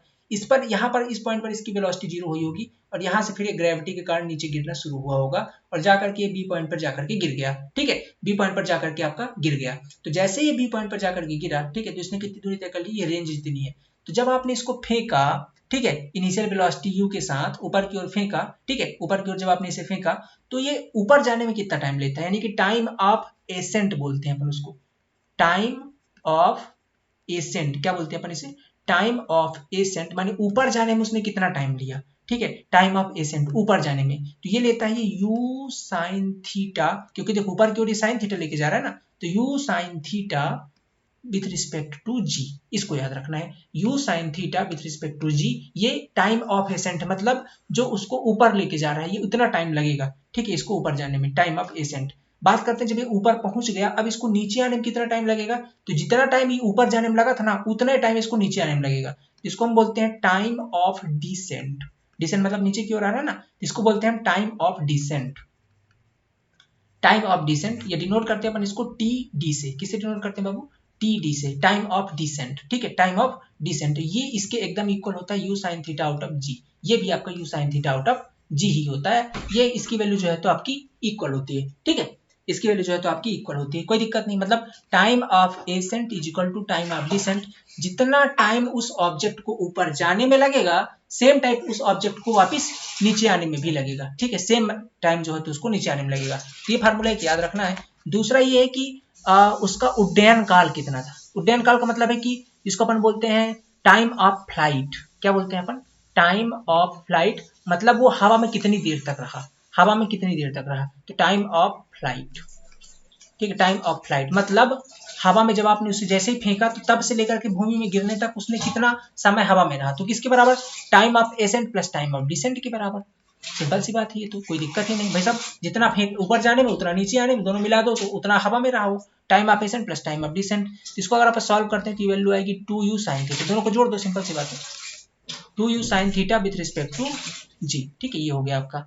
इसके बाद बात कर लेते हैं वो मैक्सिमम हाइट कितना गया, ये फार्मूले हैं, याद रखने इनको, ठीक है, टाइम ऑफ फ्लाइट का, या कि इसको अपन उड्डयन काल कहते हैं, हिंदी में क्या कहते हैं, उड्डयन काल, उड्डयन काल, ठीक है। दूसरा अगर मैं बात कर लेता हूँ मैक्सिमम हाइट का, कि वो मैक्सिमम ऊंचाई कितनी तय किया उसने, मैक्सिमम हाइट, तो मैक्सिमम हाइट कितनी है, ये होती है आपकी v square sine square theta with respect to 2g, with respect to 2g, ठीक है, ये होती है इसकी मैक्सिमम हाइट। एक क्वेश्चन और पूछा जाता है परास का, कि वो तो मैक्सिमम हाइट तो इतनी तय करेगी, इस फार्मूले से निकालेंगे, दूसरा आपको उसकी रेंज क्या है, रेंज मतलब परास कितनी उसने मैक्सिमम दूरी तय की, ये तो मैक्सिमम ऊंचाई होगी मैक्सिमम हाइट, रेंज मतलब मैक्सिमम दूरी कितनी तय करी, तो ये याद रखना यू स्क्वायर साइन 2 थीटा, यहाँ पे साइन 2 थीटा होगा और विथ रिस्पेक्ट टू जी, नीचे जी होगा, तो तीन फार्मूले आपको बहुत इंपॉर्टेंट है, इनसे डायरेक्टली क्वेश्चन पूछा जाता है, इनको आपको याद रखना है। पहला क्या है, पहला तो आपका maximum height v square sorry u है, ठीक है, u initial velocity, u square sine square theta with respect to 2g, u square sine 2 theta, यहाँ पे साइन 2 थीटा है विथ रिस्पेक्ट टू g, और यहाँ पर है आपका टाइम ऑफ फ्लाइट यानी कि ta plus t d is equal to 2u sine theta with respect to g, ये उड्डयन काल है, ये मैक्सिमम ऊंचाई यानी कि महत्तम ऊंचाई, ठीक है, और इसको बोलते हैं अपन रेंज यानी कि परास। क्लियर, कोई दिक्कत नहीं है तक, ठीक है, क्लियर आउट हो गया आपका। तो ये है आपके क्वेश्चंस, ठीक है, अब अगला टॉपिक आएगा अपना, ठीक है, चलिए यहाँ से नया टॉपिक स्टार्ट होगा, अब आपका स्टार्ट होगा, पता है क्या, आपका एक नया टॉपिक स्टार्ट होगा, वो है आपका लॉ ऑफ मोशन, ठीक है, लॉ ऑफ मोशन, इक्वेशन पढ़ लिए, अब लॉ ऑफ मोशन पढ़ेंगे, तो इसको अपन करेंगे सेपरेट लेक्चर के अंदर, ठीक है, तो यहाँ तक की जो भी लेक्चर्स आप इन्हें कवर कर लीजिए, ठीक है, कोई डाउट होता है अपन इसके भी न्यूमेरिकल करने वाले हैं, ठीक है, और जो लोग लाइव में लेने का मतलब ये सिर्फ इतना कि आपका टाइम जाया नहीं करना चाहते हैं, कि आप इन सब वीडियो को डबल स्पीड में देखें, क्योंकि आपने सब पढ़ा हुआ है पहले, ठीक है, बस एक रिवीजन के लिए डबल स्पीड में आप देख सकते हैं, ओके, चलिए मिलते हैं नेक्स्ट लेक्चर के अंदर, थैंक यू सो मच।